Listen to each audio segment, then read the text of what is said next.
We all play the same game. The battlefield may look different, but between those painted lines, the feeling each of us get alongside our tribe. Let the moment sink in, then let it rip. The runs out wide, last-ditch efforts and clean sheets. The tap-in or rocket to the top bins. The eruption of the 12th player that sends shivers down your spine. It's in the way we celebrate, because football is everyone's game. Play football. For over 25 years, HPG Homes have been helping South Australians build and own their dream home. Whether it's a house and land package, custom build or development, our HPG fixed price guarantee ensures no nasty surprises or price changes along the way. We're committed to quality, affordability and creating a way of life for you and your family. Fixed price, turnkey. It's gotta be HPG. HPG Homes.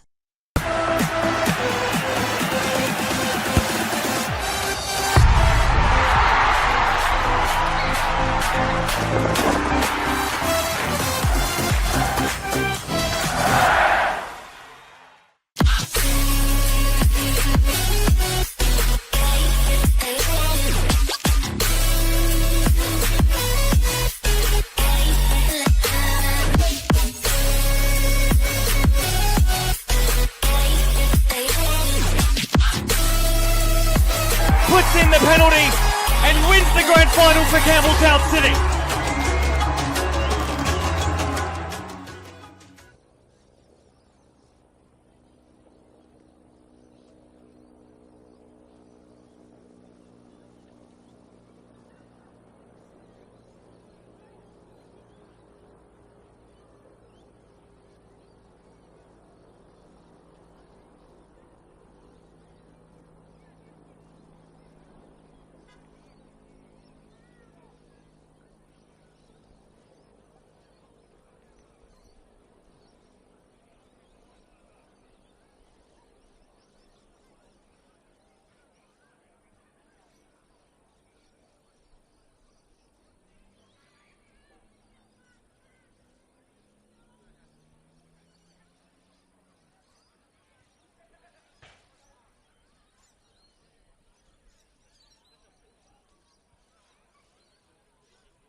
Hello, good afternoon and welcome to Frank Mitchell Park for round 9 of the RA NPL, the final game of this round. And it's FK Beograd and Croydon FC who meet in today's clash. I'm your host, David Grant, and I'll be taking you through the next 90 minutes of football frenzy. And I'm joined here in the commentary suite by writer, broadcaster and all-round good guy, Antonis Pagonis. Antonis, how are you? I'm alright, David. Good to be here with you today. We were having a chat before about the last time we commentated together. It's been a minute and a bit, so good to be back on here with you. Yes, I'm pleased that I've got your company here. It makes a nice change from some of the people they give me, to be honest. I'm just joking. I'll take you through the lineups here. The starting lineup for Croydon FC is as follows. It's unchanged actually from last week's starting 11. It's number 1, Daniel Margush in goal. Number 5, Luke Klimek. Number 7, Maya Hisamoto. 8, Adam Martinello. 10, Thomas Greco. 11, Oscar Slattery. 15, James Pawley. 18, Jared Brazal. 22, Ball Mapor. 23, Andre Carl. And 16, Luca Trimboli. And FK Beograd line up as follows. They have 2 changes from their starting 11 from last week, but they've got number 1, Jamie Signorello. Number 5, Cooper Nunn. Number 7, Massimo Falco. Number 8, Jason Constantopoulos. Number 10, Andoni Trimboli. 15, Ethan Harrington. 16, Alexander Banjak. 17, Lorenzo Baselli. 22, Floribert Nyonkuru. And 14, Udai Koike comes into the team from last week. And number 20, Jared Clark, our local internationalist, is also in the starting 11 here. And we've got the 2 captains for today in the middle. Luke Klimek, who we are used to, anyone that's watched NPL the last, well, not couple of years, a bit longer than that, used to Luke Klimek being out there in the middle. And also Massimo Falco for FK Beograd captain tonight because of the absence of Andoni Nachopoulos. A bit of a... 2 injuries. Yes. Yeah, 2 injuries. Constantopoulos and Andonis Natsiopoulos, 2 injured players, and they miss out this week. They're not even in the squad or on the bench, should I say. 2 big outs. Absolutely. David. Yeah. But, you know, I do think for FK Beograd, if you were to identify their strength, it is the midfield. There's still a pretty deep midfield, even without those 2 players, and that's saying a lot because they're 2 of the more influential midfielders in the competition. So we'll see how the home side deal without them, but yes, skilled enough. Well, your referee tonight is Christian Verdicchio, and he's assisted by Thomas Tenby on one side and Zach Britan on the other side. Very experienced trio. So I'm sure this game will be conducted well within the judiciary means of the law. And the sun's setting over there. It's just setting at the right time. I think had we kicked off any earlier, you'd be looking straight into the sun. Croydon have won the kick, and they're playing in their somewhat unfamiliar and unusual green colour. They normally play in red, of course, the old Polonia colours. But they'll be starting the game in green. And we're just waiting for Christian's signal. And off we go. Ball's played right back to the Croydon keeper, Margush, and he boots long.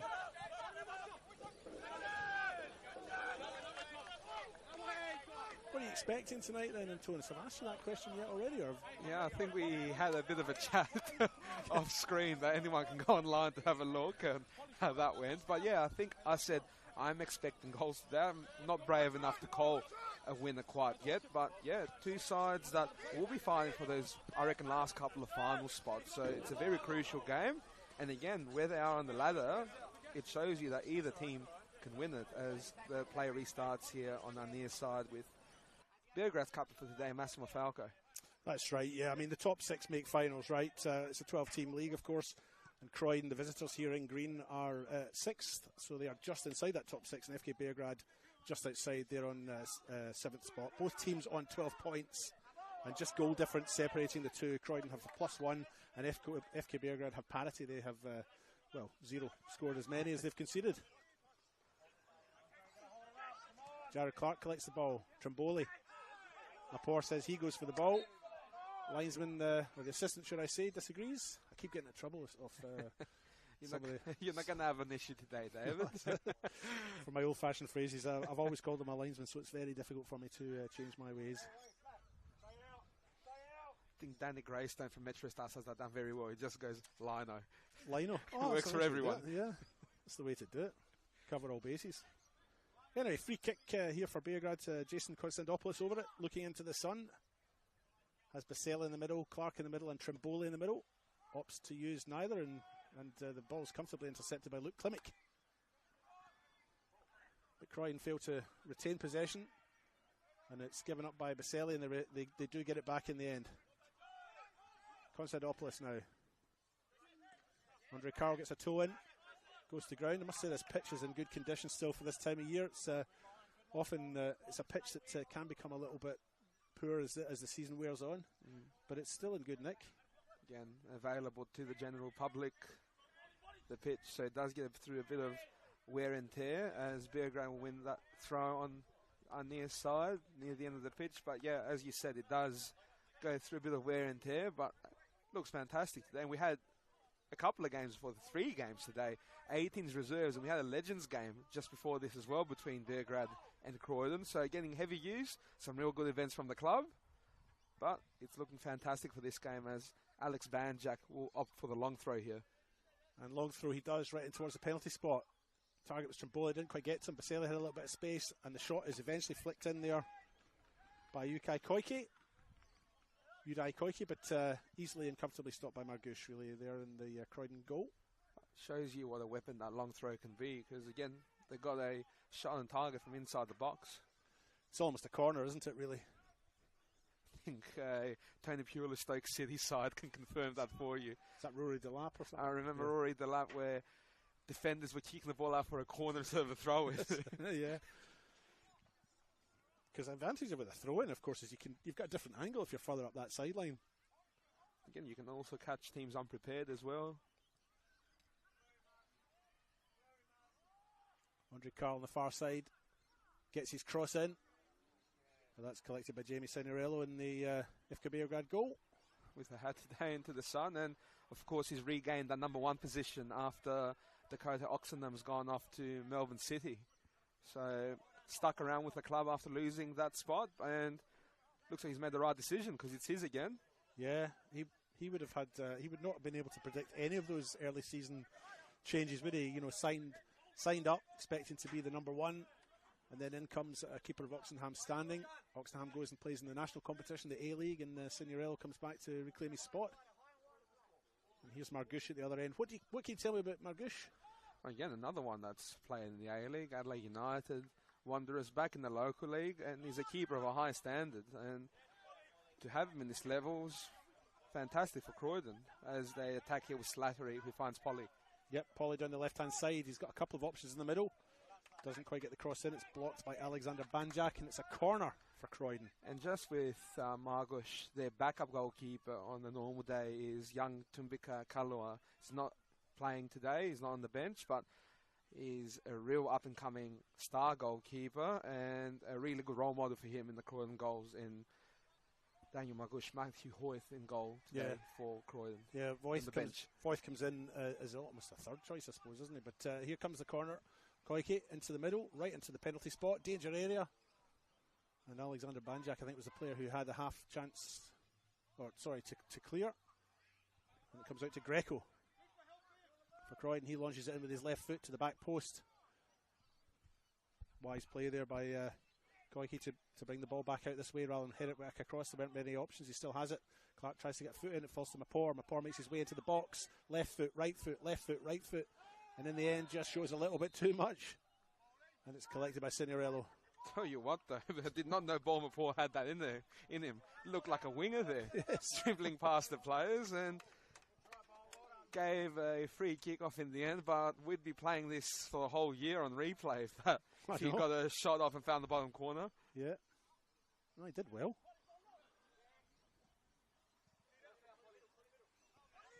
Paulie gets the better of Konstantopoulos. Wins the throw in this near side. Goes back to Mapor. Good to see James Polly back at Croydon. Spent a few years with Olympic as captain there, but after they got relegated, back to a club he's familiar with and a really handy player. Yeah, I suppose as a player you've got a short career, you've got to take advantage of the years that you have, and if he wants to play NPL football, then choosing an NPL club's the way to go. Anyway, here comes the cross in now from Konstantopoulos. Lorenzo Baselli gets to it. It's a decent enough header, but no power. And it's quite comfortably collected by Margush. What a first season in the NPL. Lorenzo Baselli is having real impactful in that midfield, or I guess the advanced midfield position for Beograd. Nice guy too. He was a guest on our podcast one game at a time. Speaks fluent Italian, by the way. And here come Croydon. Chip shot picked up by Signorello. Deflected, should I say, and taken quite comfortably, although the bounce right in front of a goalkeeper like that can sometimes deceive them, can't it? Yeah.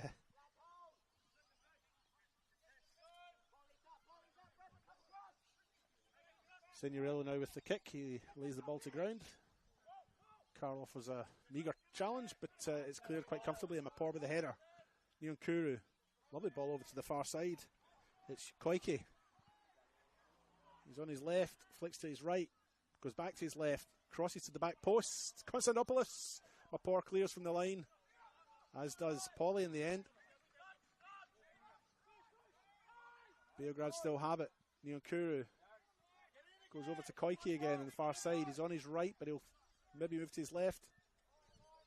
It's intercepted by Luca Triboli. Croydon come away. Play some nice triangular football on that side to create the space and come away with it comfortably. Greco finds Slattery.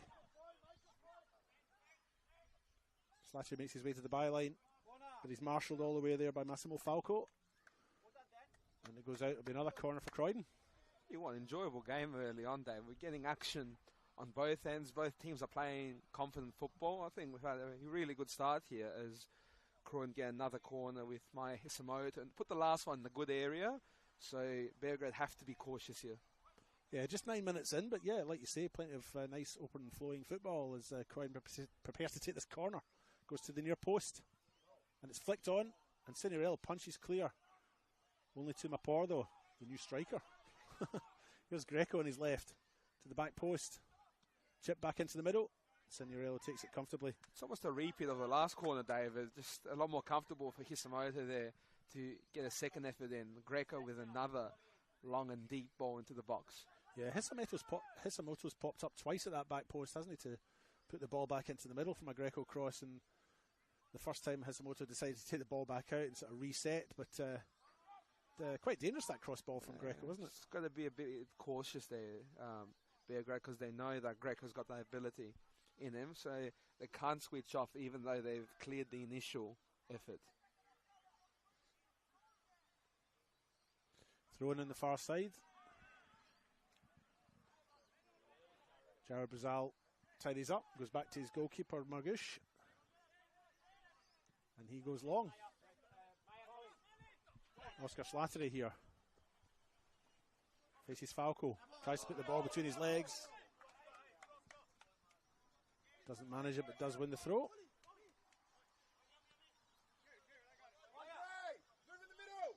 Pauly with the throw. Isamoto makes himself as an option, but he goes long. Falco gets the header in for Beograd.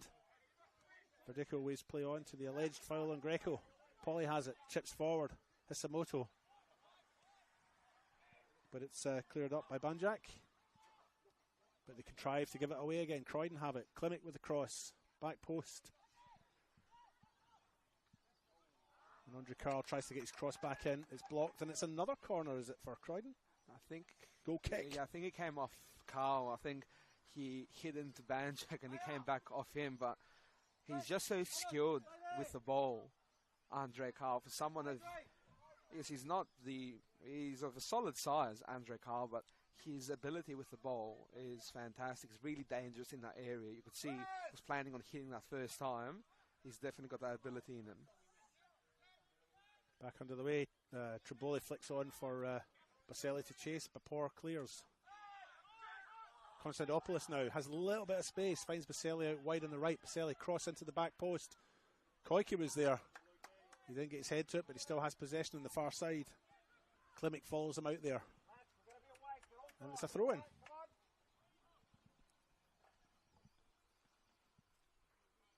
Just a note on the Beograd midfield, another, I guess, benefit with having Jared Clark in there. He's a centre-back, but can play in the midfield when needed. And, of course, he's needed today with Konstantopoulos out and Natsiopoulos out. So he's doing a job in there with Freud and Nyonkuru.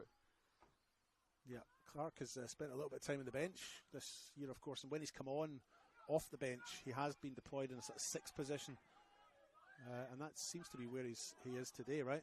Yeah, exactly. As he chips the ball forward, Bazal clears. Greco, Croydon come away with it. Hisamoto finds Slattery. Nice possession. They're just going to hang on to it here. But goes back to Mapor. James Pauly, left foot. Target is Carl, but it's too close to Signorello, the goalkeeper, and he collects it. 12 minutes gone in the One World LED Sportal scoreboard, nothing each here in this RAA NPL match. The final one of the round on this Mother's Day weekend.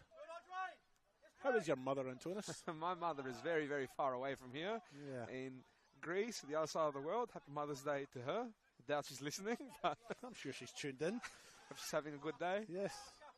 I went to visit my mother today. She's somewhat infirm. She has to get round in a wheelchair these days, so it's always a bit difficult to take her out, but she was in good spirits. And like your mother, she's probably not listening to this at all either. Got to be better with that, David, both of us. Are you off to watch the football, she says. My mother's Australian, so she grew up watching Aussie rules and so on, being a South Australian, so this sport for her growing up was a little bit alien, I think. And then she moved to Scotland and embraced it. But anyway, back to things at hand. Here's Margush with a goal kick. Comes over to this near side. Konstantopoulos takes it down nicely, but Slattery gets in front of him. Pauly, Hisamoto, Slattery. Ball's out. Can be a little bit hesitant, but Verdicchio indicates it's a Croydon throw.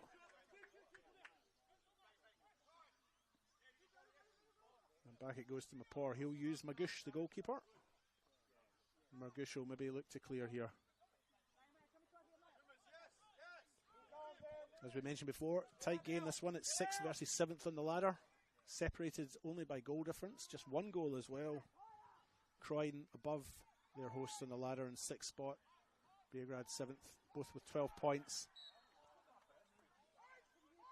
But the one goal difference advantage for Croydon is enough to have them in the 6, and it's the top 6 that make finals. So an important match really for both as they try to consolidate finals football, even though we're only in the month of May.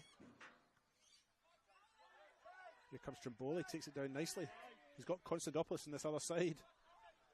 Pauly gets a nice foot in, just enough to force it wide. Falco crosses low and it's easily intercepted by Greco. Hisamoto passes wayward and it goes out. And David, you may say that it's a bit premature talking about finals, but it's front of mind for both teams here. Trimboli just makes his way into the box. When you go, Antonis. Andrew Carl now collects, plays it out wide. Slattery, Croydon on a bit of a counter, but Jared Clark makes the room back. Intercepts. What I was going to say was that ever since they've gone promoted, FK Beograd have been close to finals every year without making it. And Croydon hasn't played finals the last couple of years, so there's two sides hungry for finals football. There have been changes on the field. When we talk about Croydon, the change of coach as well. George Tonis has taken both Adelaide Olympic and Adelaide Comets to finals the last 2 jobs he's had, so he knows how to get it done. So two sides hungry to get back there, and who knows, will there be spots for both of them? The ladder currently shows not really. Not really, no. Unless we change the rules halfway through and make it top 7. Here's Baselli on the burst. He's got a little bit of space. Mapor will come out to meet him, but he still has the ball at his feet. Baselli makes his way into the penalty box on his left foot. Pauly intercepts. Greco tries to clear, but Baselli wants it back. And concedes the free kick there. Watched a little bit of Baselli this year. He's been an impressive player. Had a season or 2 in the United States, of course. And eligible to play for Italy. There you go. Through, he wasn't born in Italy, though. Born in Switzerland, I think. There you go. Yeah. And not the only player in this Beograd lineup to play in the USA. Cooper Nunn in centre-backs had a couple of years and a couple of stints, in America. Back now, though, for FK Beograd, and he's a very welcome addition to this side, because you remember a few years ago, the backline for about half a year was Brian Kaltak and Cooper Nunn, and you couldn't get past them. FK Beograd, then Kaltak went to Mariners, Nunn went to America, and on the final match day, FK Beograd missed out on finals because they just couldn't pick up many points after they lost their backline, basically. Cooper Nunn also has the distinction of being named after 2 professions. And neither one's centre back. Cooper Nunn, that's quite good of me, isn't it? Quite happy with that one. Anyway, back to the action. Koike the far side now. Finds Clark. Back inside. They still have it in that far side. Koike goes back to Jared Clark. Vanuatu, internationalist, of course. They switch the play over to this near side. Konstantopoulos' first touch is a wee bit heavy. It's read by Pauly. Slattery comes away with it. Konstantopoulos is still on the ground. He looks like he's in a bit of pain. Croydon up to play on. It was a very strong coming together between him and Pauly after that heavy first touch that you mentioned, David. So there's a bit of discomfort now, and the trainer's coming on to see how he's going. But a bit of a break for all the players. Get a drink in, have a chat with their coach, and a really even first 18 minutes. Yeah, I would say so, yeah. Last year, I was just looking at the results from last year. Beograd and Croydon drew 1-0 in the second game last year, and a Beograd win 3-2 in the game at Croydon last year in 2023. Croydon got the better of Beograd 3-1, and a 2-2 draw as well. So fairly evenly matched. In the last 5 games coming into this, both sides have had 3 wins, 1 draw and 1 loss, so very evenly matched. And if you have a look at the positions in the ladder, they'll probably say a very similar thing, because past few years, both sides have basically missed out on finals on the final day. Yeah. So they were still able to make it if all results went their way. They haven't been as fortunate, but again, they're just about there. But in games like this, they're usually tight, and half the time there's a draw. If you pick up 3 points instead of 1, that puts you on the right side of the 6. That's right. Come that final day, if you continue on that form.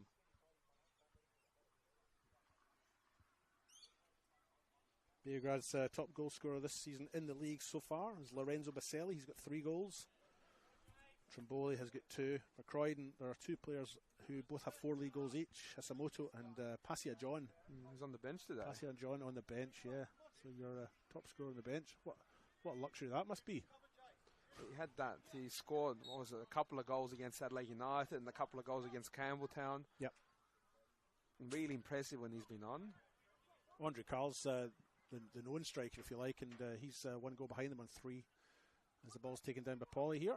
Gets his cross in with his left foot to the far post, and Cooper Nunn tries to clear. He goes to try and clear again. Falls to Neon Kuru. An attempted clearance there by Beograd. Doesn't come off, and Croydon still have it. Here's Greco, using his right foot that time. He's all that ambidextrous way, isn't he? Uses his left and his right. Brings that one down with his left, but it just shows a little bit to Neon Kuru. A little kick on the knee there. I don't think there was much in that. I don't think it was pernicious or anything like that, but certainly a foul. We'll have a chat to Christian Verdicchio. Not want to brandish his card quite yet, but just say no more of that. We're not in the 60th minute yet. While we've been talking, Jason Konstantopoulos has returned from the pitch after a stint with the physio, so it looks to be all right. That's what we want to see.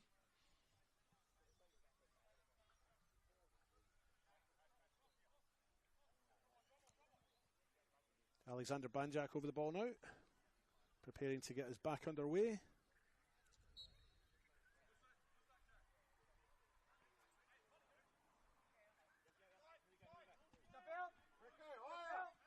Nunn plays it across to Banjak. Last game I was here that I covered, Banjak and Nunn were, it was at Metro Stars. I'll just take you through this. Here's Slattery going down the left-hand side now on his left foot. Went right to the byline, crosses it into the middle, breaks to Greco. Neon Kuru robs him. Neon Kuru still has it. Plays it safe, goes back to Banjak, and Banjak clears. Yeah, the last game I was here that I covered was Croydon and Metro Stars, and Cooper Nunn and Banjak had a blinder that day. They were absolutely brilliant. In fact, Cooper Nunn scored. I was here actually as well. It was really well played by this Beograd side. And it's a game like that they show there can be a team that causes trouble for a team further up the ladder. Yeah, I mean, going into that game, I think from memory, Beograd were either bottom or second bottom. They were down at that end of the table anyway. Metro Stars, of course, hadn't lost a game at that point. Coming into that match, they were top of the table and undefeated. And it was after they lost to their rivals, Adelaide Croatia, actually, David, I remember now. So, huge response that was for Beograd. And they really turned the season around that day because, like you said, started the season without a win after a couple of weeks, and they've brought themselves up to this position now that if they win today, they get into the 6th.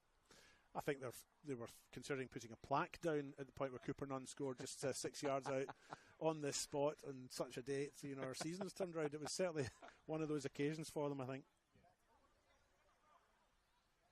But it is a corner on the far side. Too distant for me to make out who's taking that, Antonis. I think that's Jason Konstantopoulos. I should have brought my opera glasses, shouldn't I? Yeah, Konstantopoulos. Takes the corner.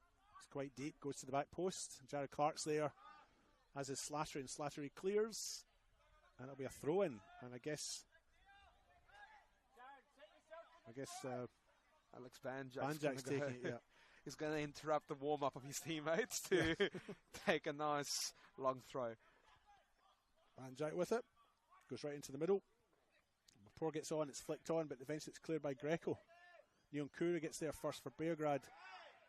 An attempted assault there by Andre Carl is missed. And Beograd still have it. Signorello now.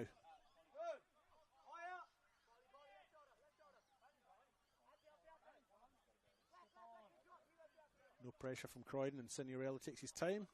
Clears.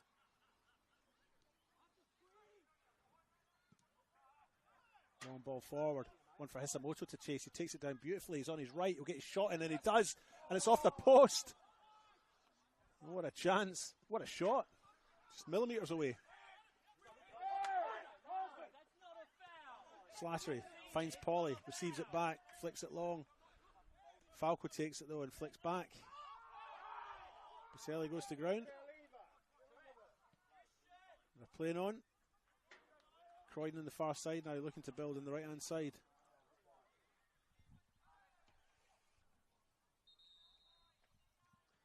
And the play is going to be pulled back for the earlier injury to Lorenzo Baselli.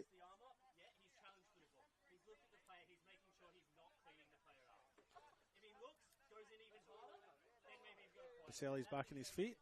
Yeah, we had the biggest chance of the game there, David. A long clearance from Croydon and a fantastically timed run for Maya Hisamoto, and his effort looked for all bets to be a goal, but just off that post.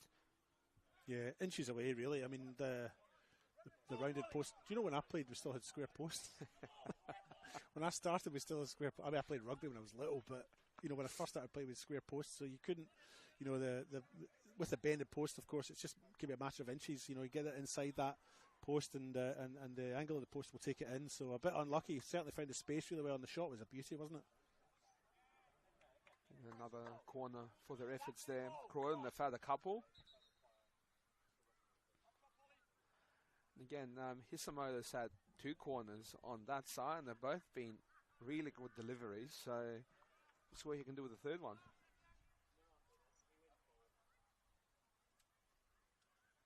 Yeah, Hisamoto with it. And when you look at that Croydon attacking line there, and or the players that are up there, there's some tall timber, isn't there, in Mapor and Brazil. Some big guys. Even Andre Carl. Trimboli, Martinello as well. There's some size in there. It comes in the middle. It's cleared, I think, by the smallest player out there by Nyonkuru. It breaks to Carl. Jared Clark has him out there. Just fends him off.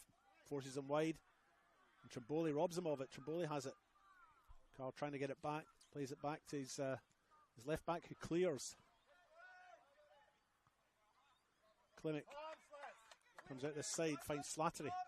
Mapor still up there, the super striker. Slattery now makes his way down the left hand side. Nyonkuru just ushers him down that wing. Klimek comes inside.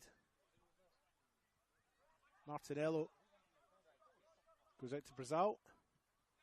Back to Mapor. Is it Brazil or Brazali? I'll go Brazil. Do you? I must ask him sometime. Ball comes back out. Lorenzo Baselli has a glance over his shoulder, realises he has a little bit of space. Plays a wonderful ball through there for Trimboli. Oh, and that's a strong claim for a penalty. And Christian Verdicchio agrees as Mapor brings down Trimboli inside the box. 27 minutes gone. Really well played from Beograd. Well weighted pass, great time run, and really well done from Trimboli. Knew the challenge was going to come in from Mapor. cut it back, and he let momentum do the rest for him. And Beograd's going to go to the spot now, and you really can't have any complaints there, David.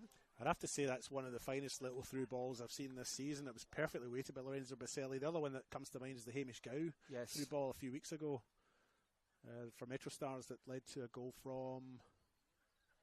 I'll have to go back to you on that one. I can't remember, but it was a wonderful through ball. But that Lorenzo Baselli through ball was just terrific. Just the right weight and pace for Trimboli to run onto. And, well, it's Baselli who's picked the ball up and he'll look to take it. Although we do have a player tying up their laces in Martinello in the box just to delay things. Baselli versus Margouche. Baselli takes his little run up, strikes it nicely to the other side.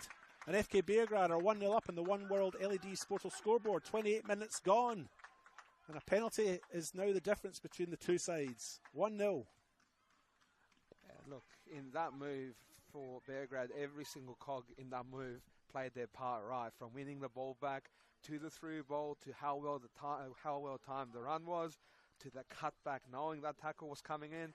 And again, Baselli sending an experienced goalkeeper and Margouche the wrong way, and making no mistake to open the scoring. And like we were saying, it's an even game. About 5 minutes ago, we were talking about Maya Hisamoto and the post on the other end, but FK Beograd get the first point, the first blower home, and as it stands, they're sixth now, and Croydon's out the top six. Well, that's it, yeah. Forgot about that permutation, haven't we? The winner of this is in the finals, and finals contention, the loser's not. in week 9. Yeah.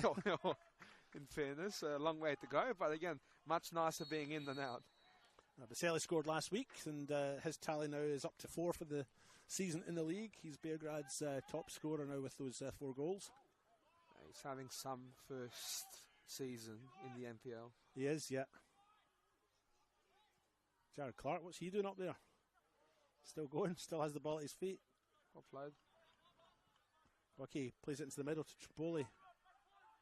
Has 2 players in the middle. Opts to chip it into the middle. That's some strike, that!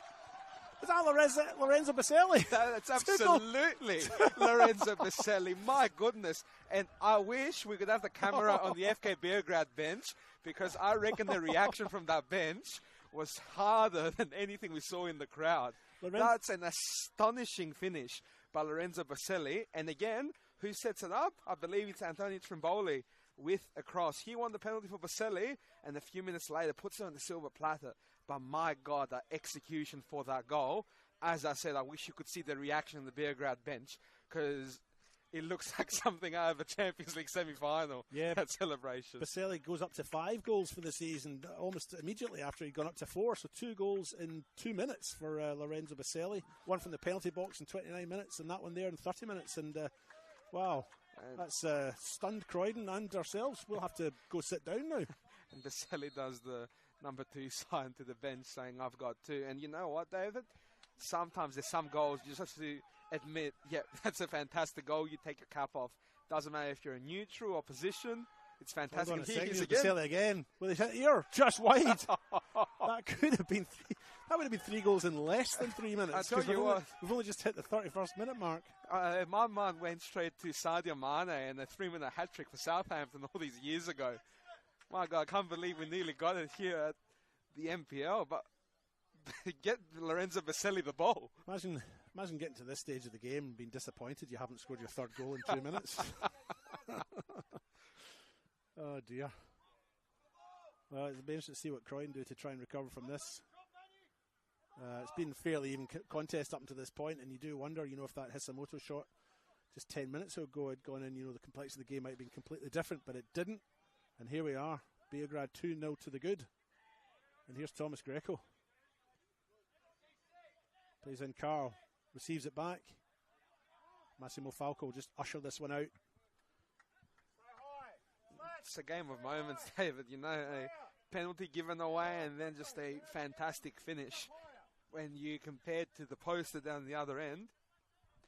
And you've got a game like we're having right now. Yeah, so as things stand, FK Beograd would slip above Croydon into 6th spot.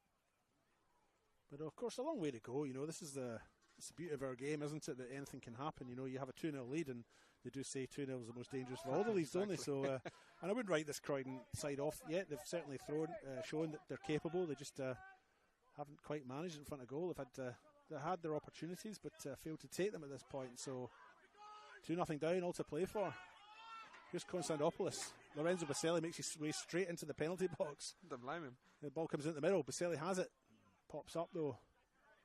Slattery on a foot race with Konstantopoulos. Nyonkuru has it. Falco back to Banjak.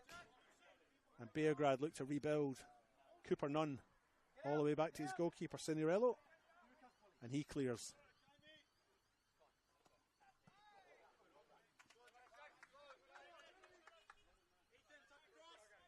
Tell you what, the Shavapps will be free tonight if the result stays this way, won't it? You know, you're a neutral observer, but you know, if things stay this way and the home side are likely to feed us, then can't help but being a little bit pleased with us. Anyway, Croydon have it. Greco goes back to Pauly. Just a little lapse in concentration there, and it goes out for a Beograd throw. You can see Jared Clark went over to take it, but he realised there's no need to rush for a couple of goals up here, so he'll let his captain for the day, Massimo Falco, come over and take his time with his throw-in.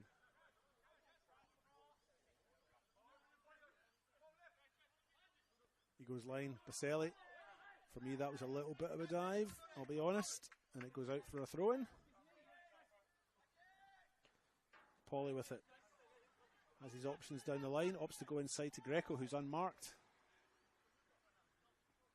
Barzali out to Klimek on the far side. Croydon look to build up on the right hand side. Ethan Harrington there, fouling his opponent, conceding the free kick in the far side.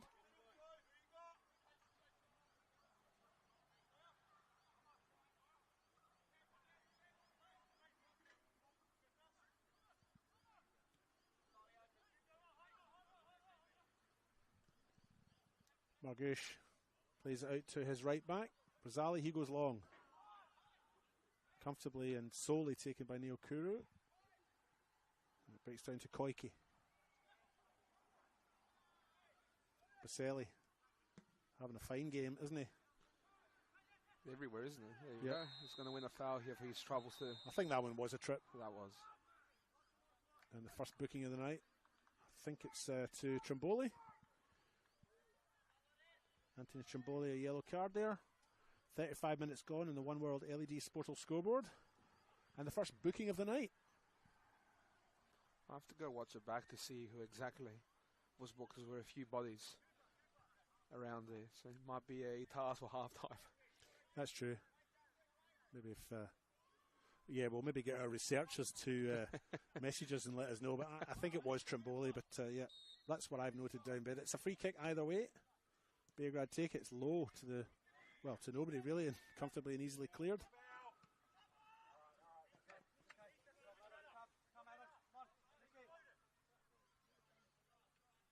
It has to be said that the Croydon bench are quite quiet, really, aren't they? Those two goals have really stunned them in the 29th and the 30th minute from Lorenzo Baselli. The first a penalty, and the second a fine volley. Well, again, like, you don't want to overreact if you're Croydon, because they are playing their game, but they've just been bested by moments. Like you said, a fantastic volley and a poor penalty given away. Baselli playing some nice football. Koike finds Neon Kuru. Neon Kuru chips it forward. I think the target was Trimboli. Didn't get to him. And Croydon have it. And Neon Kuru with an unorthodox challenge from behind. Concedes the free kick and picks up a little injury. Yeah, and he has to be noted, though, that ever since that first goal went in, the game has heavily swung towards FK Beograd. But I guess that's what confidence does for you. You can ask Lorenzo Baselli about that. Yeah. With right after scoring a penalty, pulling out a volley like this. You have to say there's been a couple of moments as well where I feel Croydon's concentration has maybe been a little bit lapsed. You know, there's been a ball come through or a misplaced pass. And to me that sort of suggests maybe a little bit, just since the goals, I think, you know, just a little bit of a lack of focus on their part. But they're still in this. 2-0's not an insurmountable lead by any means. And a bit of a break like this might do them some good because, again, Beograd's still running hot after those goals. So taking a breather may not be the worst thing for Croydon. They've got another 8 minutes to try and do something here. Again, you can see it's an absolute disaster and you start talking about game over. But they grab a goal here in the next 8 minutes. That's it. There's only 8 minutes to half-time, of course, and scoring right before half-time is it's the sucker punch often, isn't it? But a long way to go, and 2 goals, as I mentioned before, isn't insurmountable, so I would anticipate that Croydon are still well in this. Oh, absolutely.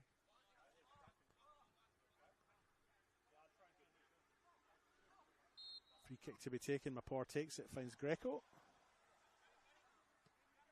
Greco to Carl, receives it back, loses his footing a little bit, but plays it back to his defensive duo. The 2 centre-backs, Mapor and Brazali, and Brazali goes long. Falco and Konstantopoulos are there, and they clear Konstantopoulos. The wonderful clearance to Baselli, and Baselli really just has Mapor in front of him. Can he take him on? He goes left, he goes right, goes on his left. Oh, what a shot! And a fine save though. The rebound comes back out. Tramboli gets it stuck under his feet, and it's cleared, but Baselli on a hat-trick is full of confidence tonight, isn't he? And everything's falling his way, to be honest, David, because he was actually off injured, and the referee waved him on just at the right moment so you can take part in the counter-attack. Yeah, it's all about the timing, isn't it? And his timing for that volley for his second goal was just superb. You can just tell when the player is confident. It's almost like he's floating when he's dribbling with that ball. Yeah.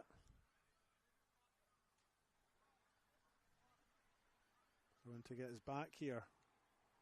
He goes out though, and it'll be a goal kick for Daniel Margush.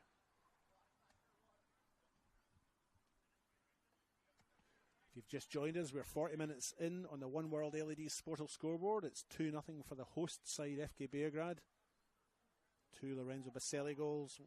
Penalty in the 39th minute, followed up by a volley. Sorry, the 29th minute, followed up by a volley just 1 minute later. And he almost made it 3 a minute after that, but with a shot that hit the post or was saved. Either or, 2-0.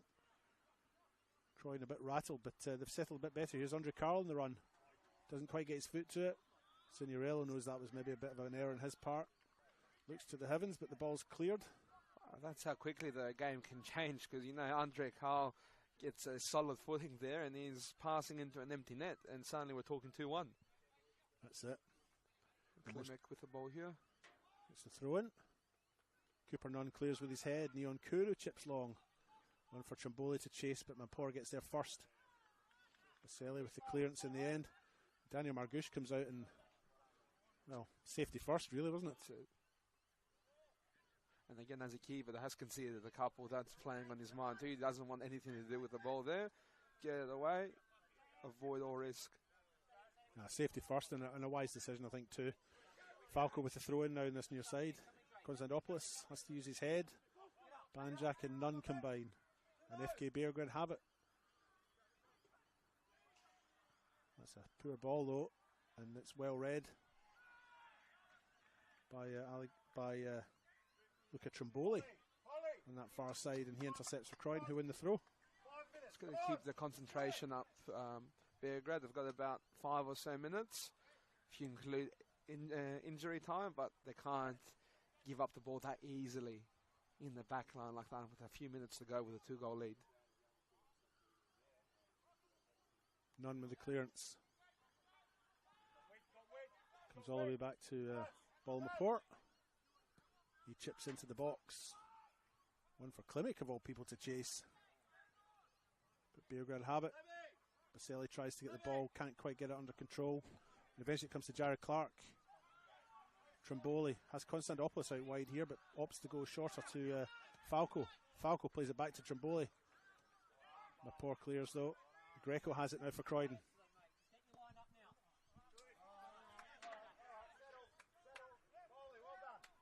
Looks like Riley Stam is being readied up there on the sideline, so we might be having a sub before half-time. Just something to keep an eye back on. Yeah, there's a player down on the far side. It might actually be Lorenzo Baselli, because he's the only one who I can't see. Yeah, and he was off injured just before he took part in the counter-attack what we talked about before. But yes, Riley Stam is receiving his instructions. Shin pads are in, he's getting taped up, so... He's got the cleanest boots I've ever seen in a player for a long time as well. Good on you. Well done, Riley Stam.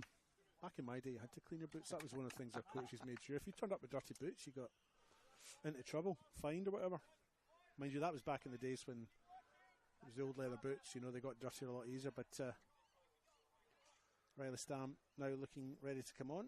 And it is Lorenzo Baselli, like you said, David, on that far side. And it's a bit of a shame because you don't want to see anyone go off injured, but especially someone that's hit the form that Baselli has today. But he did have a bit of an issue before, after his second goal, so it looks like he's succumbed to it. And Riley Stam's been introduced with a couple of minutes to go in this half. Yeah, Baselli did take a knock earlier on, and he was on the ground with it. That was the left knee, I think, and hasn't quite recovered from that. And like you say, he did spend some time on the sideline having some treatment, but yeah, he'll be disappointed. He's certainly getting a wee round of applause there as he makes his way past the home fans, and rightly so. He's had a fine first half, and if he continued in that vein, he might have been best on ground. Yeah, he still might be, to be honest, David, because he said the scoreline's all him right now. Yeah, I mean, he had the assist for the goal that he scored from the penalty spot, as well as that fine volley, which, well, is probably going to be down as one of the goals of the week. He'll get one of them burgers, won't he? Maybe he'll share it with us. Oh, he's got a whole nother nation to vote for him. True. Here's Neon Kuru through the middle of the park after a fine ball from Jared Clark.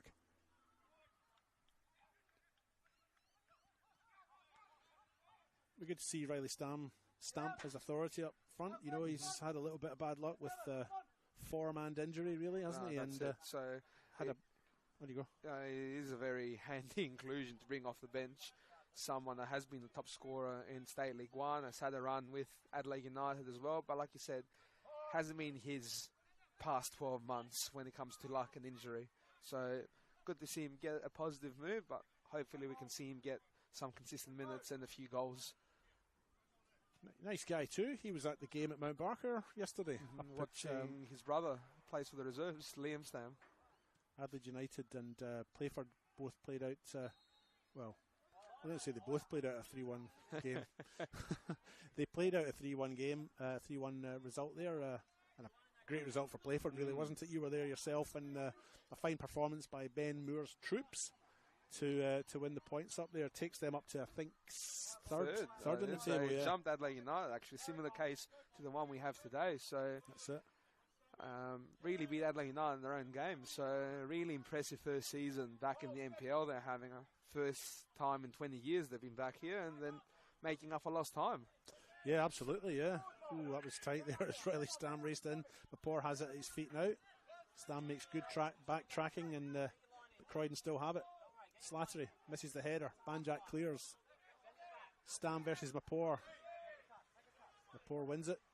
You can hear the encouragement on the Beograd bench with Riley Stam's early efforts to cause some disruption in that back line for Croydon. Here come Croydon through Klimek. Chip forward. Ball a little bit high for Oscar Slattery. He's offside anyway. And Berdicchio blows his whistle for that offence. 46 minutes gone. We're 1 minute into additional time in this first half. There might be a couple of minutes. 2 minutes. 2 minutes, we reckon. I thought there might have been a wee bit more, but yeah, 2 minutes. Assistant referee just notified the Croydon bench. We've already played a minute, so 3 overall.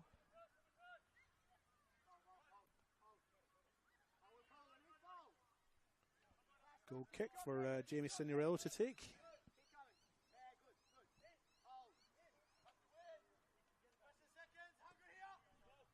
Launches into the Adelaide skies. The sun starts to set.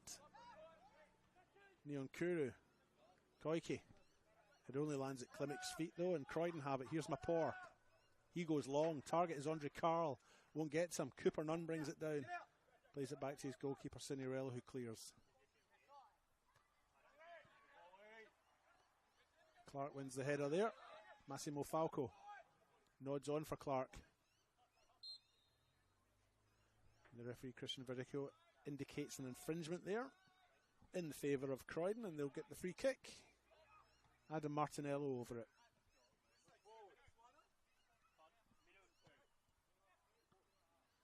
The ball's flicked forward. Here's Andre Carl. Maybe a little tug in the shirt there just outside the box. Nothing given, except there is something given. I did think that was probably a free, to be honest. It was, and a very big moment here, and you can see Adrian Deloy is talking to the linesman about how much time's been added on, and he's not happy that his team has to defend a free kick at the edge of their area late in this half, and we know Maya Hisamoto can hit a free kick. Yeah, Hisamoto's over it. Andre Carl is over it. Luke Klimek is over it. A little bit of a discussion, and Hisamoto looks like he's going to take a few steps back. And he strikes it, and it's gone in, and Hisamoto's pulled one back in the 49th minute, 3 minutes into this additional time in this first half, and Hisamoto has changed the complexion of the game, perhaps, with that free kick. What an awful, awful time to concede, but again, anytime you give a free kick that close to goals with a player like Maya Hisamoto on the other side, you're in big trouble, because he's done it multiple times since he's joined this league. That is his area. He can put it in the top corner with very little effort, and you could see Signorello knew where he was going, full stretch, couldn't get close to it, so a massive moment for Croydon, and my God, has this road become just a bit easier for them? Not saying they're going to make it, but with one goal down instead of two going into half-time, it's a much nicer place to be. Well, I'd say that Croydon will get a little bit of a lift out of that as Christian Verdicchio, the referee, blows his whistle for half-time here. It is 2-1 in the One World LED Sportal scoreboard. 2 goals from Lorenzo Baselli on the 29th and the 30th minute before he actually ended up being substituted injured, and he's off the park now, replaced by Riley Stam. And then a free kick just as that first half has come to a close from Hisamoto. I couldn't find his first name. That just threw me there, didn't it? Maya Hisamoto. How did I manage to forget that? Why don't you and I go and get ourselves a little cup of tea and a scone, sit down, maybe they'll have some soup over there. The two of us can go and indulge in that. We'll be back in about 15 minutes. What do you say? Meet back here in 15? Absolutely. Okay. Don't go anywhere, folks. You're watching the RA NPL, South Australia here. It's 2-1 between the host side, Beograd, and Croydon. We'll be back in about 15 minutes. You'd be crazy to go elsewhere. See you soon.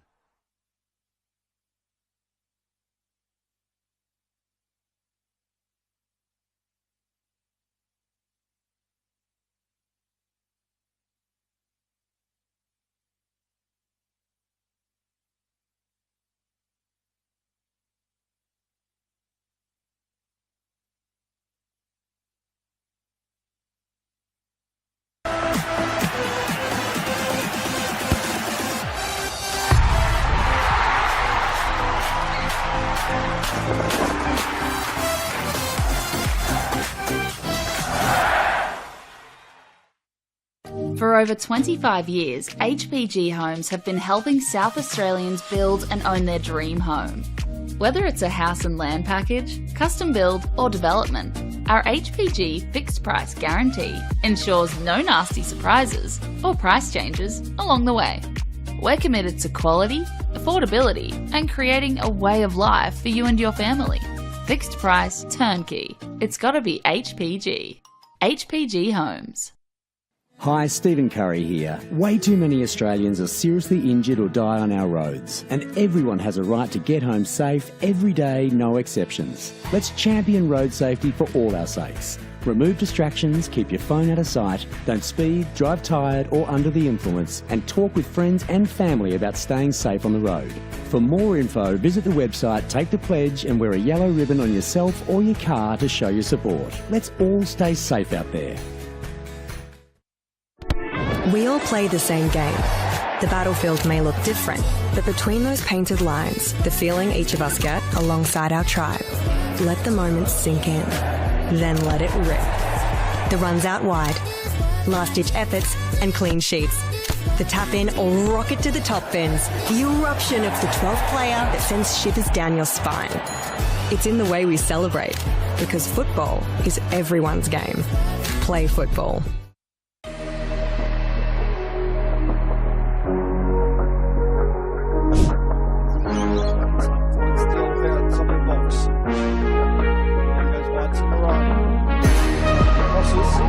Shoots and it's gone in!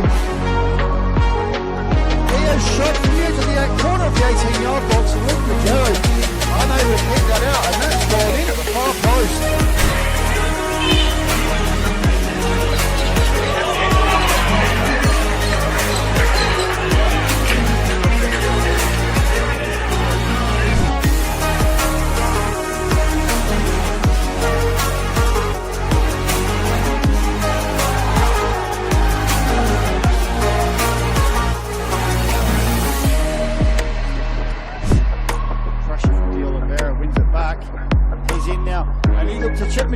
And he's done so, and he's made it 2-0. Contender for goal of the week. He knows Luke Magello off his line, and he's chipped him from about 25 yards out and taken a 2-0 lead.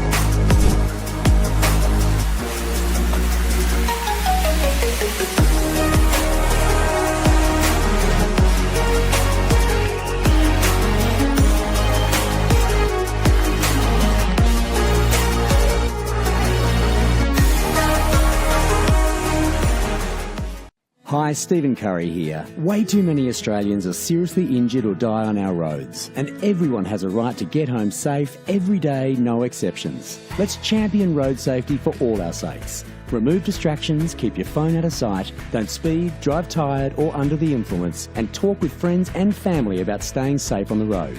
For more info, visit the website, take the pledge and wear a yellow ribbon on yourself or your car to show your support. Let's all stay safe out there. What I'm excited about, the most, how we can come together, learn about everybody, because we're not the same, but we're somehow the same.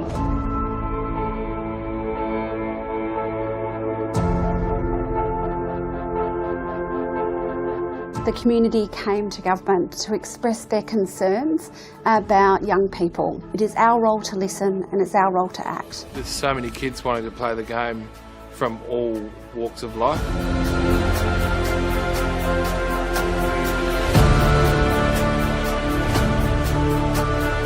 African Youth Program was established to help Africans with sport, cultural identity, mentorship. Having a program that's going to target the African children, given it's their sport of choice, presents a huge opportunity to link participation in football with education, which is a perfect thing. I think the African Youth Program will be a very inclusive program with different teams, different schools coming to play with us. It's like a very big opportunity to expand skills, knowledge, and in different areas of life. Most of the kids will grow from this program to be able to become valuable, positive contributors in our society. Like a voice to be spoken with and not being scared to show your skills. This empowerment program has many different aspects to it, and of course sport is one of those, but it's actually really about finding your place in the world. I think everybody's pushing in the one direction to make sure that we can make a real difference. It's not just a game, it's a very passionate sport that millions of people around the world love to play. That's what football is.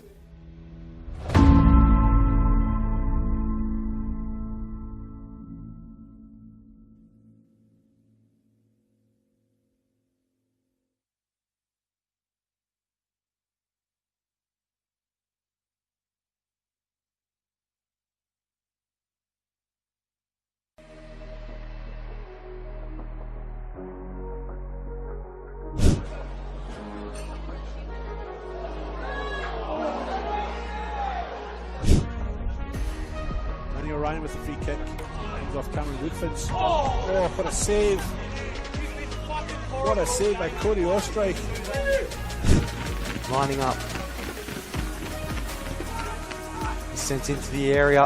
And it's great save there from Woodlands. And we'll give another corner. in the end, but have all 3 points tonight.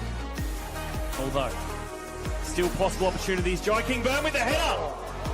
And Vaughan, I think, had to make that save. Hit it and does. And it forces a great save from Magetto there and pushes it wide for a corner.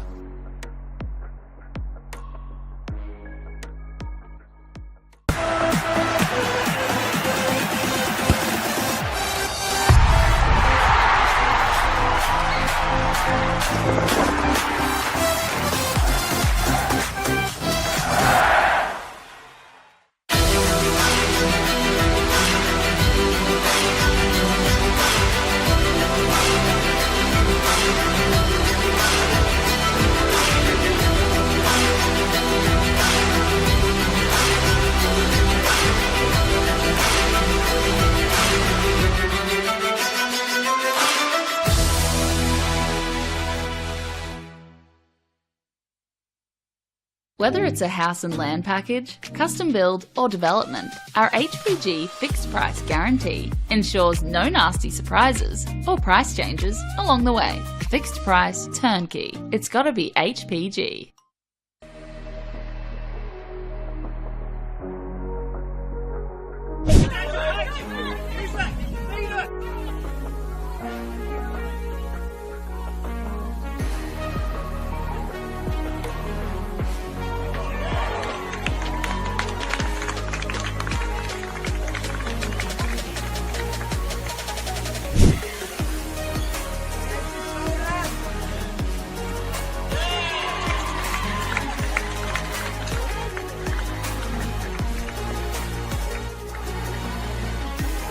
Has a little bit of space, takes it down nicely, plays a nice sweet ball to Millie Scott. Scott on the run now, has a shot, and she's beaten her opponent to the far post and opened the score for Metro United. Fine goal by Millie Scott, and it's 1-0 in the One World LED Sportal scoreboard. Rushes aside, great, comes out to Hadaj. She finds Mansueto at the far side, she's onside. Nice touch by Mansueto to get past her opponent, she struck that beautifully. And Metro United have got themselves back ahead. After some fine work on the far side of Victoria Mansueto. It's 2-1.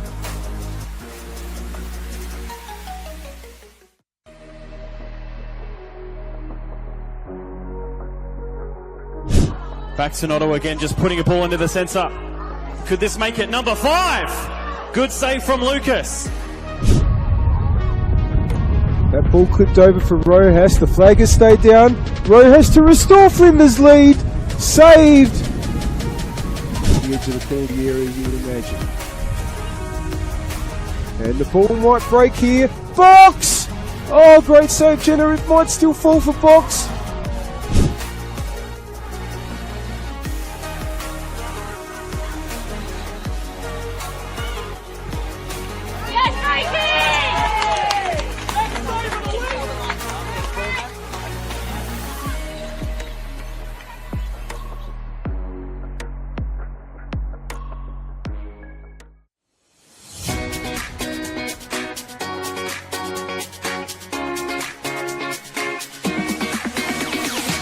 On the back of the announcement of the celebration of football, Football SA will be investing $50,000 into a coach education fund.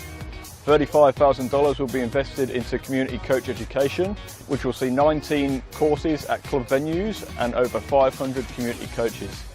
Working closely with clubs to develop and upskill coaches will strengthen the grassroots community, which will obviously benefit the football community as a whole.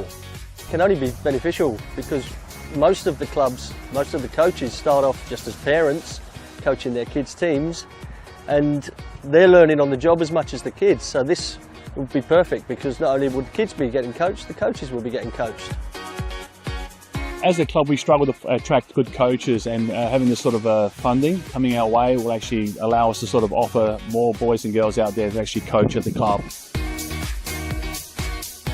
Everything comes at a cost these days, and this award presented to our club here again will allow our average parents, supporters, players to the opportunity to come out and actually to take on coaching and to be part of it. They've got a passion about this sport and a passion about this club. They'll be able to come here now, get trained up and actually take on the team and just move forward with us here.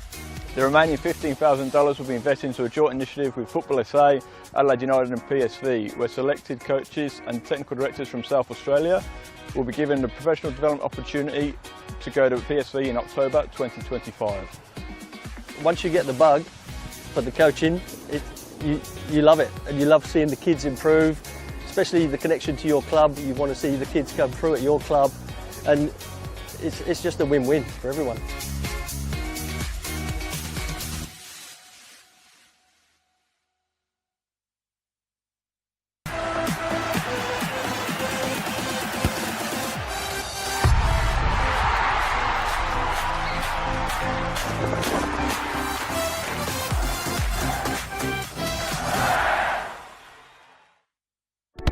We all play the same game.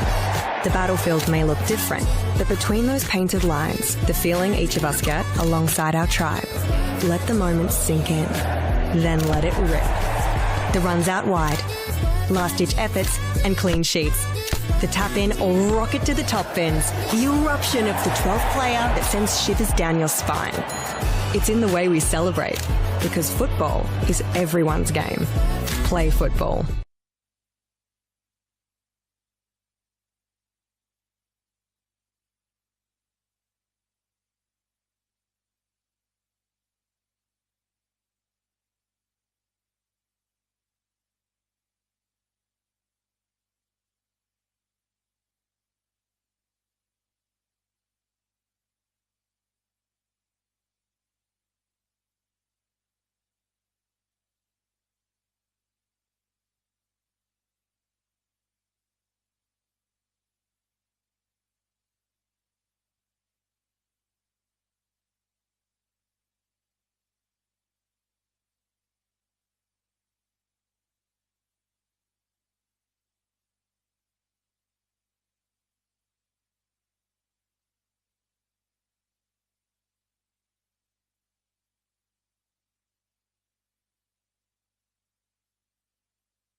Hello, good evening and welcome back here to Frank Mitchell Park for the second half of this RA NPL match, South Australia, between Croydon and FK Beograd, Croydon FC and FK Beograd.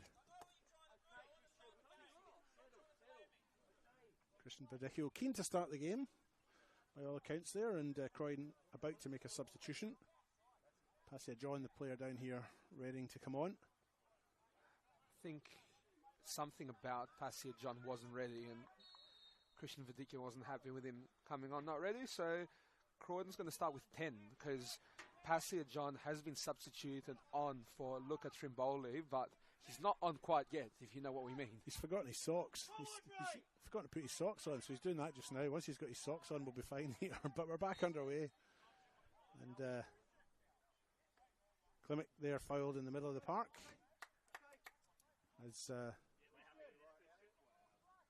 As Croydon now make the substitution. Passia John on, as you mentioned there before, Antonis, and Luca Trimboli has gone off for an early bath.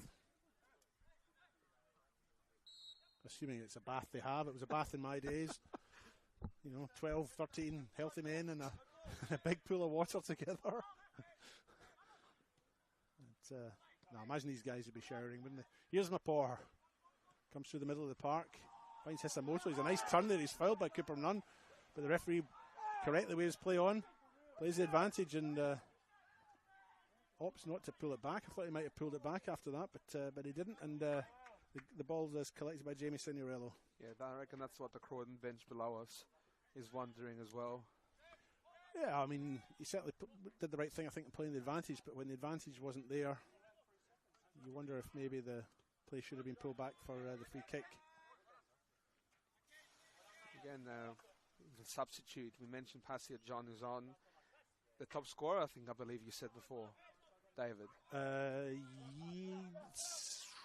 4 goals, I think he's had this year. A couple against Adelaide United, a couple against Campbelltown City. A real live wire. Yeah, Hisamoto and Passia John have scored 4 league goals each. I'm not including the cup there, and Andre Carl has 3 goals. So, but Hisamoto, of course, now has gone up to 5 with his free kick in the first half here. Yeah, that's why they brought John on to keep up. Can't have one guy leading this whole thing. Ball goes out off Luke Klimek there, and it's throw in on this near side for FK Beograd, which will be taken by, well, has been taken by Harrington, and he receives it back, goes long over the top, one for Riley Stam to chase, and the spin has been kind to him, and he's flicked it back into the middle, but it's cleared despite the attention there of Yodai Koike, should I say. And Harrington's having a really good first season in the senior team, fully in the senior team. I think he might have made an appearance before, but this year he's been in the starting 11, I believe, every game, most games, not every game, and playing in the left back is actually a midfielder. Really impressed me in the African Nations Cup, and here's a long throw in that comes in from him. And it's flicked on by Stam, but only as far as Klimek, who clears to Greco. And then eventually Slattery plays back into to Klimek, and they clear the lines. Andre Carl has it now. Cooper Nunn onto him. Plays it back.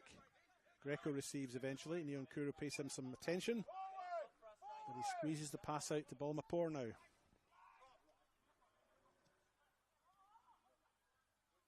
Slattery in the far side.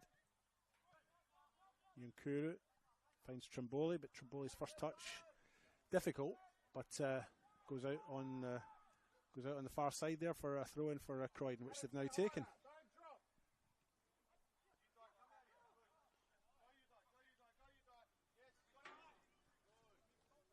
Klimek now. Passia John goes back to Luca Klimek. Jared Clark has it. Passia John. And certainly a foul there by Jared Clark. He had his hand around his opponent. Easiest decision for Christian Verdicchio to make all night, I think. Yeah, I think the issue there was Passia John took it a bit too personally. I reckon that tug. Clark did it because he's gone past him. Just got to keep his head level. There's a job to do here. They're a goal behind. His team need him after coming on at half-time. Adam Martinello now with the free kick. Well, there's a little bit of a discussion in the middle of the park there between Luke Klimek and Christian Verdicchio as to, well, maybe the circumstances around that foul. Probably asking for a card there, Klimek, and he's the captain. He's got a right to... Surely not. That would be ungentlemanly to do that, though, wouldn't it? Martinello now with the free kick. Goes towards the penalty spot. Klimek attempts to flick on. Gets a second bite at the cherry. There's a little bit of space there as Greco dragged a couple of players out wide. Klimek, clever use of the body. Greco still has it. Play on.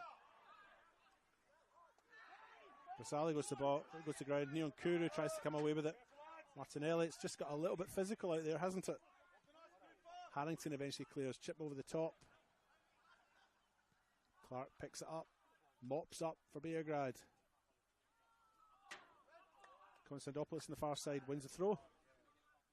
Yeah, you said it, David. A couple of strong challenges already this half. I think both teams can feel it tensing up a little bit.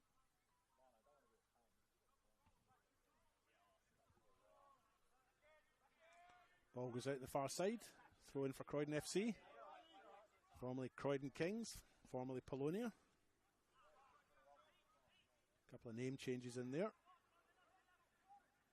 Beograd have it though. Klimek intercepts. Greco. Come away with it. Martinello plays it wide to Passia John. Passia John with the ball at his feet, gets his cross in.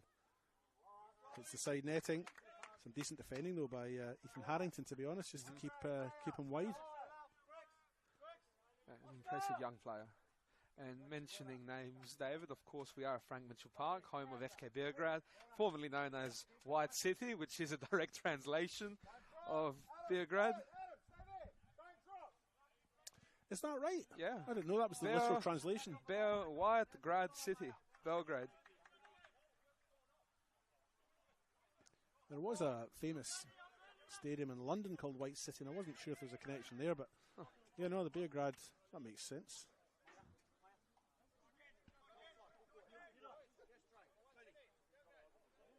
Harrington now in this near side with a throw in, right on the halfway line. And the Beograd bench. Ball ends up down the left-hand side. Here's Trimboli. Skips his way into the middle, crosses to the back post. It falls to Clark, who's hit that first time and just over. Tell you what, I got a bit of a You're jumping. I got a bit of a flashback there to another volley we had earlier in the game. You might remember it, David. I do. You're jumping up and down there. If there's a little bit of shaking in the camera, we apologise for that. That was Antonis getting very excited. Ball Mapor now. I think Lorenzo Baselli's already set a very high standard for us today. Do you think Jared Clark should have done better there? Do you think that shot should have been on target? I mean, he was unmarked, wasn't he?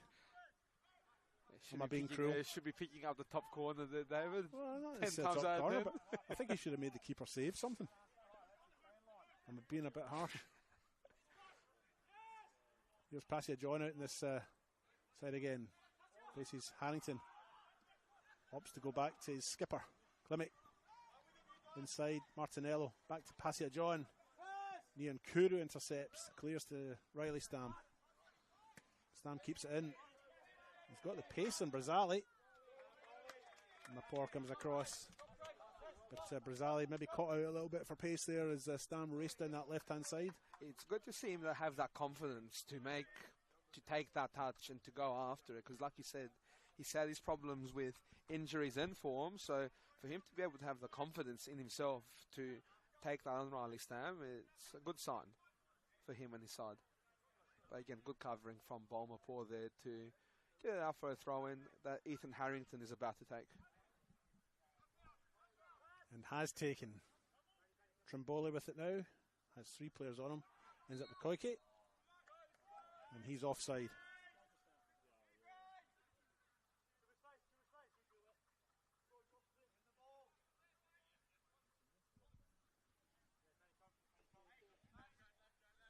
If you've just joined us, we are 54 minutes into this RA NPL South Australia match between 6th and 7th on the ladder. Croydon and FK Beograd.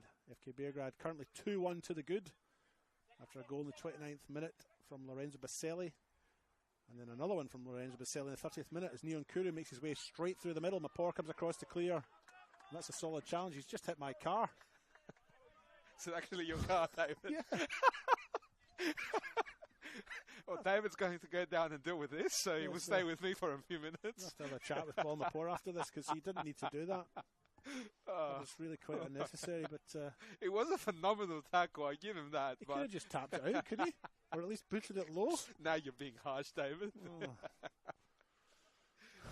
Do you know, one of the reasons I park there is because when you park behind the goal, your car gets hit. I'm going to quote one of my favourite commentators, "Football, I love you." Yes. Not tonight, dear.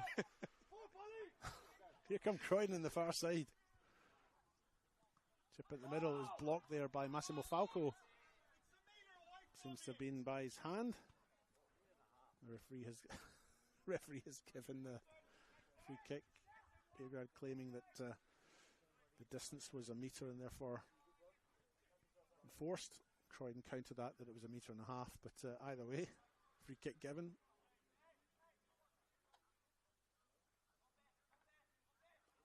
Looks like Polly. An interesting change here on this near side as Luke Klimek has come over to have his captain's armband taped up. You don't see that very often, do you? It get quite annoying if it's loose. But here we are with Polly, I believe. Chips into the middle. It's Hisamoto. It's broken to Brassali, but corner given. Come off a Beograd player. Yes, you're right. It was Maya Hisamoto who continues putting promising balls in. But again, nothing more promising than the free kick he found the top corner with and has the score standing at 2-1 as it is right now. One of the last kicks of the first half. And he'll take this corner as well. And that is a packed 6-yard box, isn't it? I mean, pretty much every player in the field, every outfield player in the field is in that 6-yard box as the ball comes in. It's near post, flicked on by Martinelli, I think. But ineffective, goes out on the full. And it's a goal kick for FK Beograd. You can see no particular rush to restart here, Beograd, but I do reckon they need another goal. Oh, yeah. I mean, and that, even if they got another one, I wouldn't even write Croydon off at that point. But, yeah, I think this game is very much up in the air. Don't go anywhere, folks. This is what you should be doing on a Sunday night on Mother's Day, isn't it? Treat your mum to a night in, watching the football with Antonis and David. Croydon back underway. Carl flicks it over to Passia John. Carl's in the middle. Martinello's in the middle. Isamoto's in the middle. Cross comes in. Blocked by Koike, though. Goes out for a Croydon throw. See, Klimek will restart us. Again, today our right back. He has been playing a lot of midfield this year with Junior David out our right back. But again, he's just as home in the midfield as he is our right back, Luke Klimek. Passia John, flicks the ball on, but FK Beograd come away with it. Here's Trimboli. Chips long for Konstantopoulos to chase, but Balmapor's on there and he'll get to it. This time he doesn't clear. Why didn't he do that earlier on? Ball comes back though. Comes off a FK Beograd player, and it's a throw in for Croydon on the far side.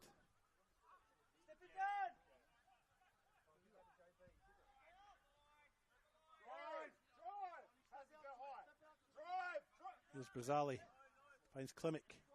FK Beograd opt to press. Put a little bit of pressure on that back 2 or 3. Balmapor now goes line, but only finds Konstantopoulos. Tries to collect. Slattery has it. Possession just going back and forth, and eventually a little clip by Neon Kuru earns him a yellow card. Seemed a little bit unnecessary, but not much in it, but Neon Kuru booked.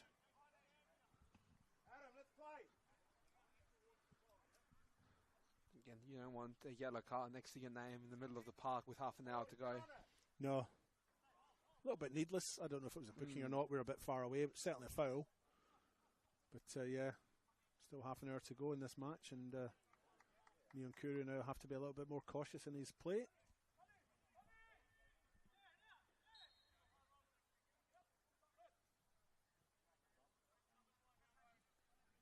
Croydon gets back underway with the free kick into the penalty box. Carl's under it, Passia John's under it. Neither of them can get it,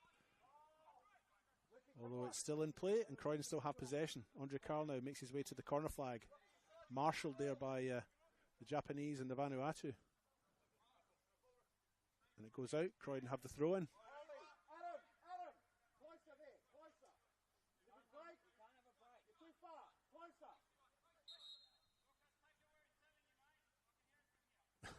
The throw in. I mean, you're not going to steal yards when you're down at the corner flag, are you? But anyway, back underway. Greco tidies up. Balmapor has it. Free kick won by the Croydon. Sorry, by FK Beograd.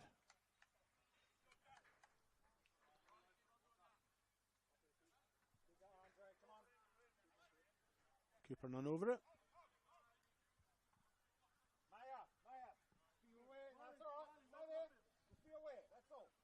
Game tightly poised. It's on a knife edge here, Antonis, isn't it?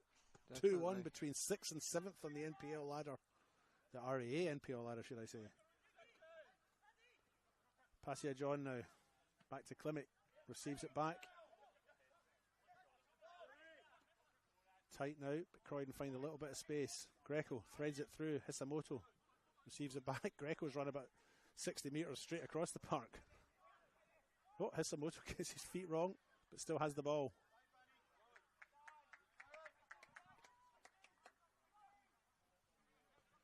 Throw in taken. Greco again. The diminutive midfielder pushed to the ground by Trimboli. Wins the free kick. Again, you can hear the Croydon bench getting behind their side, telling them get the ball down, play the ball, keep some possession, put some pressure on their hosts who are leading the game. But they give it away. Oh yeah, Klimek got robbed. Ball's played through from Koike. Here's Riley Stam. Can't quite keep it in play. decent defending by Klimek to come back there. Good running back and atoning for his earlier loss of the ball, if you like. And they play in Signorello. He goes long. A little bit of confusion. Klimek takes advantage. He's racing through on goal. Oh, a little trip there by Cooper Nunn. And another card. And I'll tell you what, David, Louis Klimek's armband's come off again because he was holding it while he was being fouled there. They're going to have to do something about that. That probably was deserved yellow, really. I mean, Klimek was, okay, he wasn't probably the last man, but he was racing through on goal with a decent enough chance. As he dispenses with the captain's armband now. I think anyone that's watched the NPL long enough can guess that Luke Klimek's the captain, doesn't need the armband. True. But you have to do some refitting midweek. But here, they're ramping up the pressure at Croydon. They've got a couple of yellow cards on the FK Beograd players. And another free kick now, edge of the area with James Polly this time. And he is another one that can hit the ball. You would think he would probably try and go for a head up there. He's got Passia John, Brasali, Mapor. They're all quite big guys. They are equalled in height by some of their opponents, but here comes the ball in now. Goes to the back post. It's probably too close to the keeper. He punches clear. Yeah, and goes out for a corner. Well done. Safety first. By Signorello, but another corner. There's no reprieve because Maya Hisamoto is going to have a go now from that far side, from that far corner.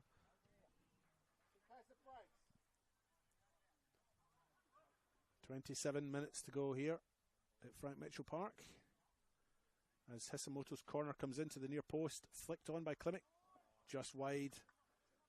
Sorry, it wasn't Klimek. I think it was Andrew Carr with the flick on there. It's gone out either way. It's a goal kick, and the chance goes a-begging for Croydon, who find themselves still trailing by that one-goal deficit. If you've just joined us, we had an explosive first half. 2 goals from Lorenzo Baselli, a 29th minute penalty after he had put the ball through for Trimboli to chase. Was brought down by Mapor and then scored an exquisite volley just 1 minute later. But Hisamoto pulled one back for Croydon right on half time. And it is 2-1 for Beograd as a result of those 3 goals. Greco in midfield.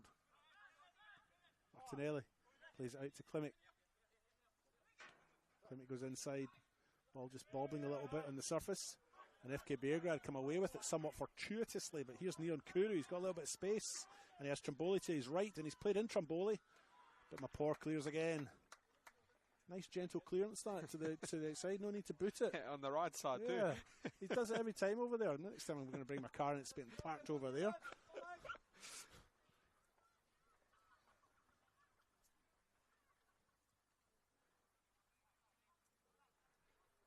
I do think Beograd can do a bit better job keeping the ball early in the second half because Croydon has put them under some sustained pressure. But here's a long throw by Banjak. Right into the middle. Cleared by Brasali. And again by Martinelli. Comes to Carl. He tries to play in Passia John, but it's intercepted. And Harrington has played a ball right through to the keeper. Fairly innocuous, really. And Croydon have possession again. And I'm glad to say that our friends behind have left us now. And some pals at the back who are just making focus a little bit difficult for us here. You don't get the whole experience with a camera and a microphone. Oh, you don't, yeah. Not every sense is engaged. No, dearie me. Just been feeling a little bit lethargic as a result of that distraction. But anyway, back underway. Stam on the far side can't quite get the space. He's blocked out there by Mapor and Brasali. FK Beograd have the throw in the far side.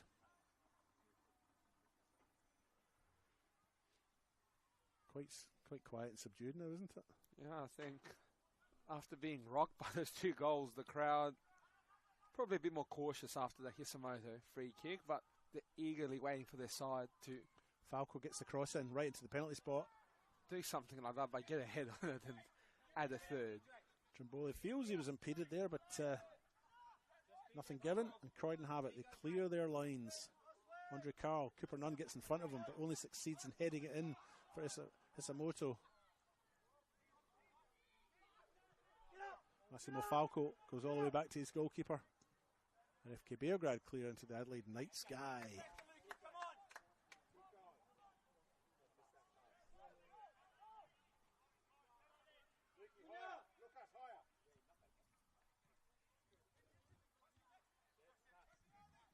If you've just joined us, we are 67 minutes into this RA NPL clash between the host side FK Beograd, formerly White City, and Croydon, formerly Polonia. It's 2-1 on the scoreboard. This is 6th versus 7th. The winner of this will go into 6th spot. If it's a draw, actually, if it's a draw, I think status quo remains. It does, and Croydon will remain in the 6th. So it's a big game for FK Beograd as they seek finals football. We're talking about finals football very early in the season, but that's the target for them all through the season as Croydon prepare a substitution. And it's Junior David that's going to be coming on. We've seen him at right back this year, but can play a bit further up the field, but he will be Oscar Slattery. That comes off. And it's been a good move for Oscar Slattery from Comets, alongside his coach from Comets, John Sohn. It's a promising young player.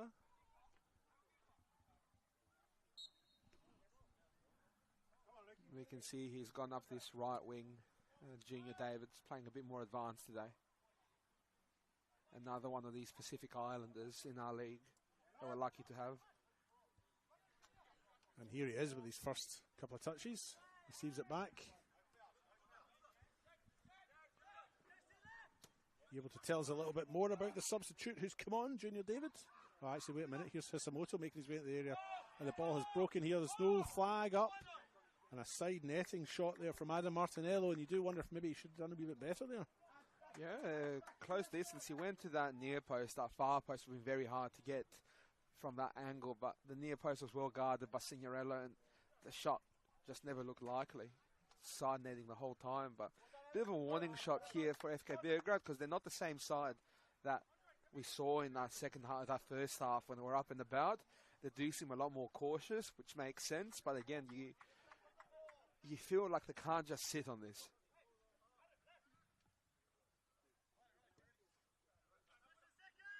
Ball launched high again. Rizali just have been fouled by Trimboli and another card. That's 3 this half for FK Beograd. He joins his teammates Cooper Nunn and Froibani and Kuru in the book, Anthony Trimboli. And again, it's a sign that the pressure is building from Croydon, because they're putting their opponents under pressure that they need to foul. I don't know if you'd agree with this, but I feel sort of, we're at the 70th minute mark that Croydon have probably been the better of the two sides in this half. Absolutely. In terms of possession, attacking momentum, but just not clinical in front of goal yet. Absolutely.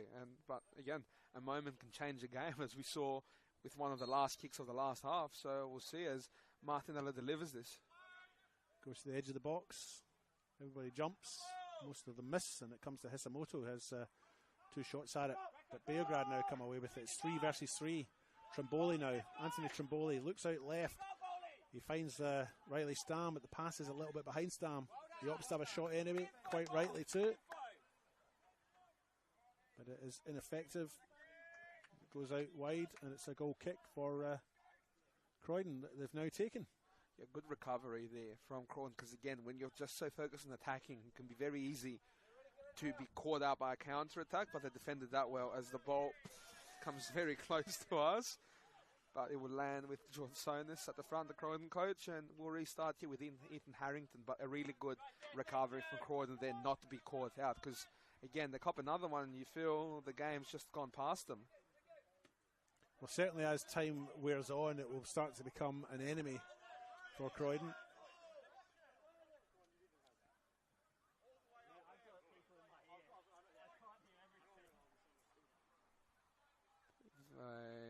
Conflict about whose ball it's going to be, and at the end the assistant and Christian Vidicchio decided it is FK Beograd's ball. Yeah, I think the assistant on this near side, Thomas Temby, quite rightly, you know, he can't hear everything, can't see everything, and they make the best judgments at the time. And at the end of the day, it's fairly inconsequential whether a throw in, you know, right near the halfway line is one way or the other. Having said that, the players have moved on. The benches could have fooled me.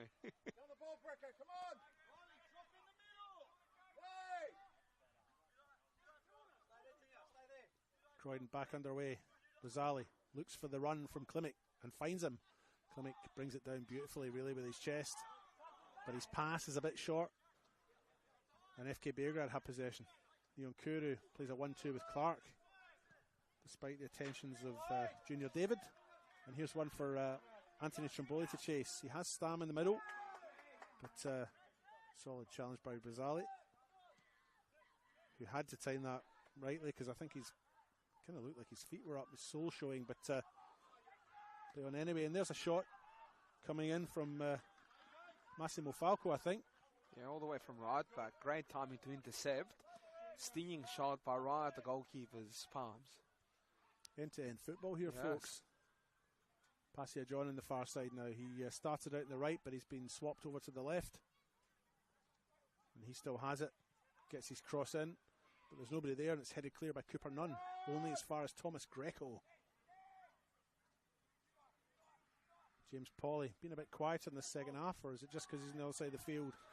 Gets his cross in, and the ball goes out for a goal kick.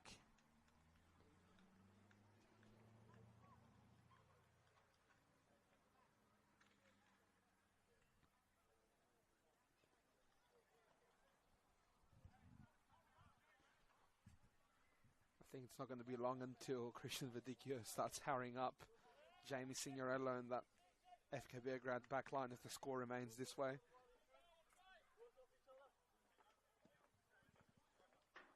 Back underway, ball launched into the sky. Eventually it comes back to Croydon. And Brazali tries to get the ball under control. Here comes Mapor. But it's a race through the middle again, that midfield. And Stam finds himself in a little bit of space now. Plays it out wide to the far side. Konstantopoulos has it now. Has Stam in the middle and he has Stromboli in the middle. Koike's also joining them. Stam looks to get his cross in, but it's blocked and it goes out for a corner. Very well done there from Yudai Koike to pick up Stam in the middle of the park through a congested midfield. Just got his head up, threaded a pass through, really well done. And they got that shot in this corner out of it. So we'll go on that far side near the players' tunnels with a corner for FK Beograd and I believe Jason Konstantopoulos.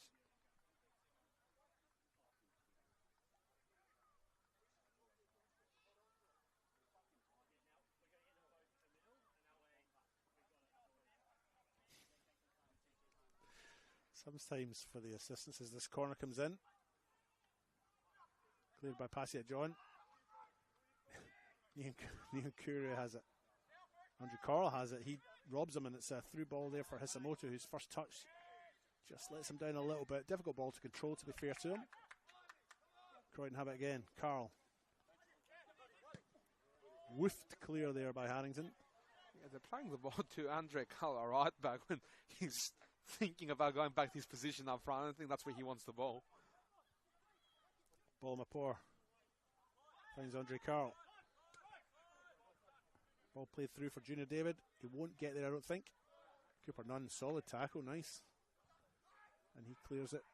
See, his clearance is a bit nicer. Hits the fence. He's not looking for the road for people's parked cars. You're flying favourites, David. Ball comes out in the middle here. Koike clears.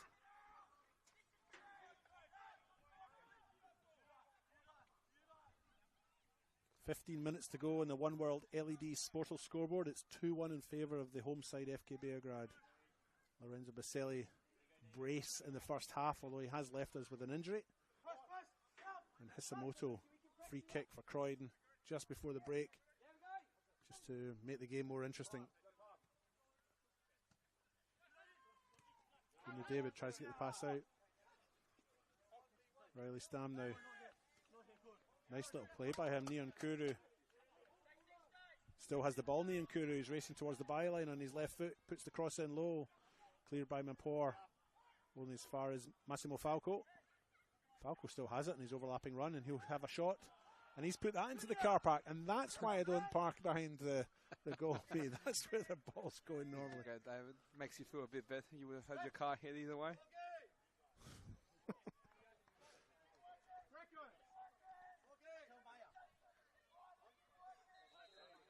And Croydon now making a substitution. Looks like Santana Barkowski will be the player coming on. For Thomas Greco, I think, here. Greco off, Barkowski on. 76 minutes gone.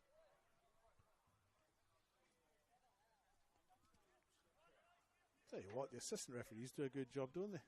It's Absolutely. Like dealing with two nursery schools, isn't it? I tell you what, whichever assistant has the line near the benches needs to be given penalty rates. That's it, yeah, they should get paid more.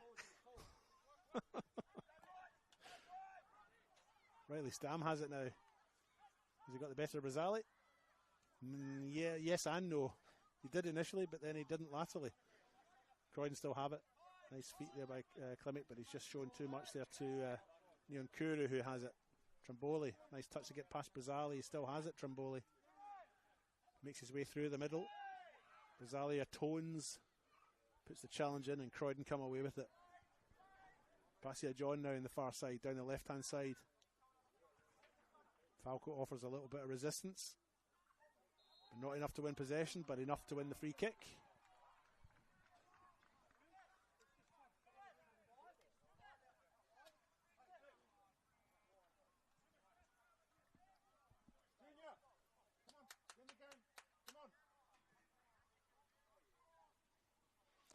Free kick in the far side for FK Beograd.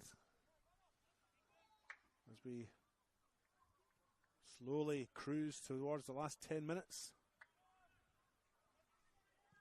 of what has been an intriguing encounter between 6th and 7th on the NPL ladder. As it stands, I've swapped spots.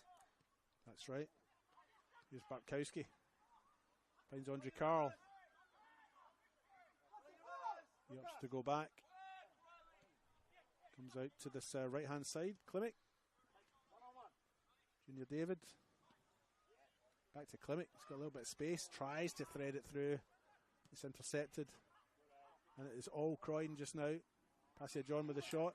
Blocked by Falco. Trimboli now. Croydon are back in numbers to defend. And defend they do. Passia John. Plays in Junior David. He launches in towards the penalty spot. Passia John is the target. But he goes out for a corner. Looks like getting a couple of subs ready.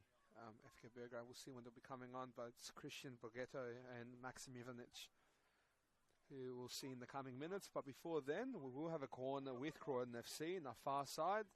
Mayor Hisamoto. Every time he takes a corner, he puts one hand up in the air. Is he going to do it this time? Yes, there you go. The one hand in the air. And every corner just is different. Koike clears. I think he's just trying to fool us all, don't you think? He's received it back in that far side. Whips it in with the right and towards the penalty spot, but it's cleared by FK Beograd. Alexander Banjak, the defender, to get his head to it. Ball still in. They play on. Andre Carl makes his way into the box now. Goes to the byline, crosses in with his right, but only succeeds in pushing it out. And FK Beograd now, as you mentioned before, have the two substitutes ready to come on, number 9 and number 19. Who are they? Maxim Ivanic is number 9. There you go, you are paying attention. Christian Borghetto is number 19. We'll see who they'll be coming on for. It looks like Anthony Trimboli will be one of the players substituted off. Yep, it is. And I think Koike might be the other one. Yep. He's just taking a very long time to make his way over here. Don't blame him. 2-1 up with 9 minutes to go. Understandable, but again, there are, I guess, like-for-like changes, but there are more attacking players, so they are still looking for a sealer, FK Beograd, even though they might be taking a bit slower than they did last half. But of course, they've got to guard their own goal too, because as it stands, they've got 3 points in themselves. And with that, on Mother's Day, my mother's ringing me. Did you request for an expert comment? I might have to let that one go to voicemail and give her a buzz back in about 10 minutes. Or, you know, if there's a bit of additional time on the One World LED Sportal scoreboard. Maybe I have to make 12 minutes, Mum. Did tell you we should have her as a sideline commentator today, man. Yeah. Ball threaded through, Baguetti to chase. He gets to it. On his right foot, comes back to the edge of the box. Konstantopoulos appears over here. FK Beograd just trying to create the triangles, trying to create the space. Didn't quite come off. Croydon have it. Klimek now, their captain. Despite the loss of his armband. Shouldn't have biceps so big, should he? A little push there. I think Martinello. Yep, Martinello, a little push in the back. Didn't make it subtle enough, and it's picked up quite easily by the referee. Yeah, the number 8 on the number 8. You can see that while defending this, though, Croydon, they have to remember they do need their own goals, so you'll need someone like Passia John to stay relatively high when countering, because we know the damage he can do. Cooper Nunn over it now. Aims for that sort of back post area. I think Ivanic was the target. It's launched back in the middle. Stam gets his head to it. Doesn't get the direction right though, and it's gone out for a goal kick.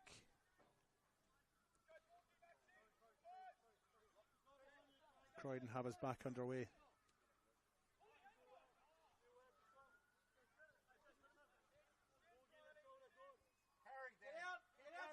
Signorello now ventures out of his box. Sorry, Margush, what am I doing? They're both wearing yellow. That's my excuse. It's not a very good one though, is it? Here comes Brazali now with the ball. Croydon coming forward. Chip forward for Carl. Got his chest to it. But pushed it a little bit too far forward, and Signorello collects it. It's been well held today, Andre Carl. Both Alex Banjak and Cooper Nunn are having really good games once again, like they had a few weeks ago, as you mentioned, David. Yeah, for me, they're, you know, in terms of a combination, one of the best two centre-back combinations in this division, or this league, should I say. You know, and I mean, I'll be honest, I don't think either player is a standout defender, but as a unit together, I feel they are probably one of the best combinations. There are other defenders out there who individually are maybe better. You know, I don't want to get myself into trouble here, but as a combination, I feel those two are just superb. Yeah, I have followed Cooper Nunn's career for a few years since he was in the Adelaide United system, and he's always, for me, been a fantastic defender. And again, I'll never get past that partnership he had with Brian Kautak at this club a couple of years ago. So he can really be part of a fantastic backline, as we've seen a couple of times this season. But yeah, especially today, they've only been beaten by a superb free kick by Maya Hisamoto, and they're about 5 minutes plus injury time away from another good half without a goal conceded in the second half. And again, that free kick, you can't really put it down to them. No, that's right. Yeah, that's all the goalkeeper, isn't it? That's harsh, David. Yeah, no, I mean, Hisamoto's free kick was superb, wasn't it? I mean, like you say, from a dead ball situation, you know, you can't really go blaming defenders. You know, you've got to look elsewhere, perhaps. But then again, you know, if you're facing a free kick that's struck as well as that one, then you can have the best defenders in the league and the best goalkeeper in the league and not be successful. We have a little bit of a stoppage in play here while Nyonkuru is on the ground. And indeed, Dr. Verdicchio seems concerned enough to make sure that Nyonkuru is attended to. Yeah, now this time will be added on, so dare I say we'll have a few more minutes this half, potentially, than the last half. A minimum of 2. Which means a maximum of, what, 15, 16, 17? Maximum, we'll see how it goes. But again, Croydon did score very late into that first half injury time, so this game's going right to the final whistle, especially with a 1-goal difference. Yep.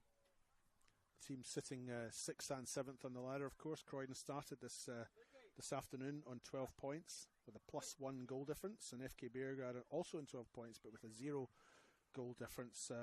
There are 4 teams on 12 points in the RA NPL ladder: Croydon, FK Beograd, Adelaide Comets, and Parahills Knights, all on 12 points. Comets with a -3 goal difference, Parahills Knights with a -5. So, you do get to a point where that goal difference can count as an extra point for you. And we seem to have that every year.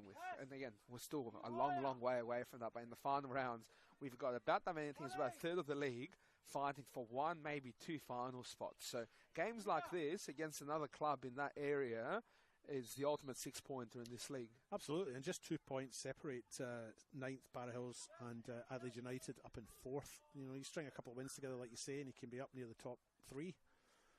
Play for that was a big win for them yesterday. Against Adelaide United, they've gone up to 16 points in 3rd spot. Adelaide City above them on 17, and Metro Stars on 20 as Croydon come forward. Turn and shot by Bartkowski is blocked, and Konstantinopoulos has it now for FK Beograd as they come away with it. And a blistering run here on this far side by Borghetto. Comes to nothing as Croydon still have possession. Good recovery by Borghetto there. A lot of players can be disappointed at the ball not getting to them, but he knew he had to work hard.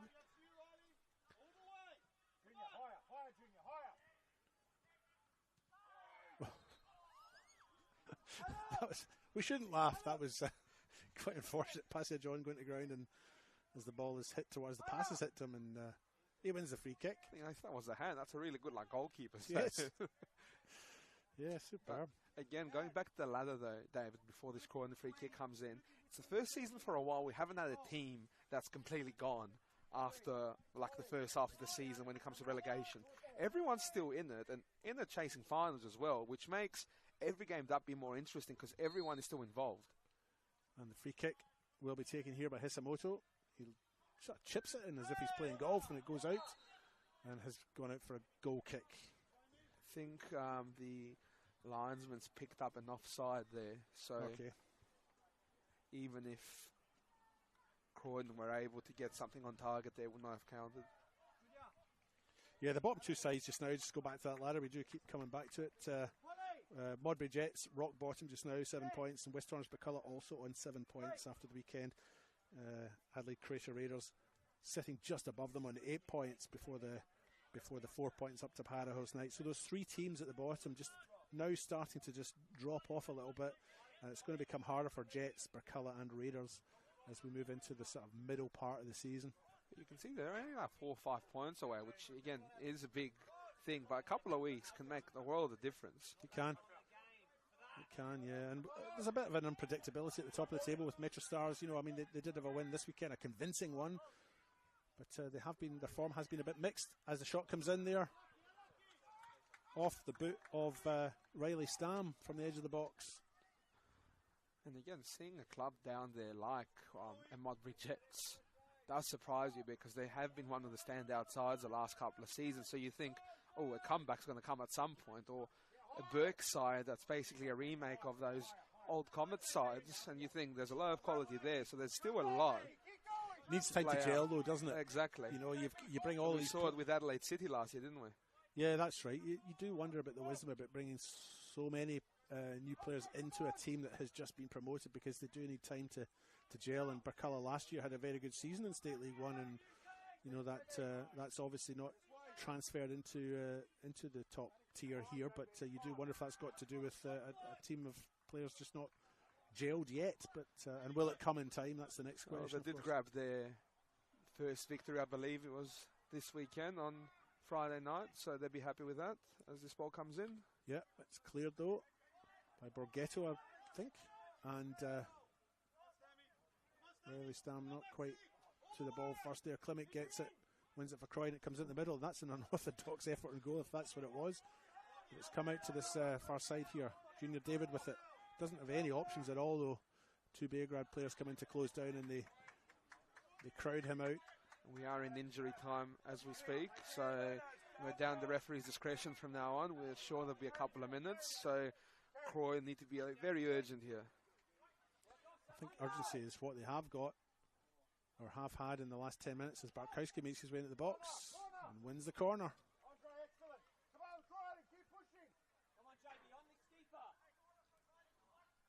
James Pauly makes his way over here to take the corner. So you can see they're getting everyone in the box except Daniel Margush, who's going to be on the halfway line. Every other Croydon player that's not taking the corner is in the box or just at the edge of it. The corner comes in, it's right into the penalty spot. Cleared, I think, by Massimo Falco. It's very quick. Hisamoto now collects. Reverses it back in. No offside here. It's taken by, it's eventually taken by James Pauly. His cross is blocked, and it's a throw-in.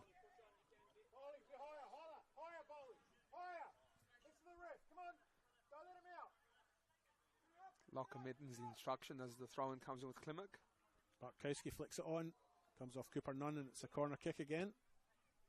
And we are into injury time now. No goals in the second half. An explosive first half, it must be said.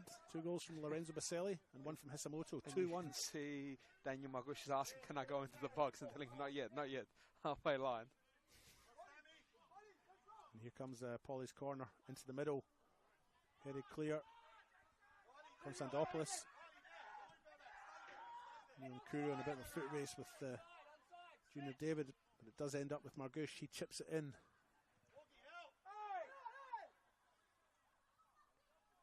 Hisamoto crosses into the middle. Banjak clears, and it's stopped. I'm not sure who hit that shot. Was it Pauly? Pauly. Yeah, James Pauly with a shot there. And on the counter, here come FK Beograd. Stam's in the middle, Borghetto's in the middle. It comes to Borghetto. He takes a touch with his right, onto his left, goes to ground, and a penalty given. And disaster for Croydon in this very last stanza of the match here, as Borghetto goes to ground after the challenge from Cinerello. And there can't be very much longer left. Another booking there. And FK Beograd now stand to win this match with what will probably be the last kick of the game. And there you go, games are decided in moments, and that was the moment. It sits up for James Pauly, who lines it up, takes a shot, saved by Signorello, cleared out, and because of those numbers committed forward by Croydon, Beograd can counter-attack. Ivanich finds Borghetto, who is fouled, and there'll be a penalty. Lorenzo Baselli would like to come back on and get his hat-trick, but it's not going to happen. It's Jason Konstantopoulos. Jason Konstantopoulos over the ball. Konstantopoulos over the ball, facing Daniel Margush. Second penalty of the game. First one converted by Baselli in the first half. Konstantopoulos takes a few steps up and he's put it away, and that's it. FK Beograd have now got a 3-1 lead on the One World LED Sportal scoreboard, and that's game, set and match, I'd say, in tennis terms. Absolutely. And I think FK Beograd have wrapped this up, and Croydon will be disappointed. I think they've been the better team through the second half. They've just not managed to put the ball into the net at the other end, and FK Beograd are going to win this one. And I think it's natural in that second half that Beograd would be a bit more conservative, especially conceding a goal right at the end of that first half. Croydon weren't clinical enough this half.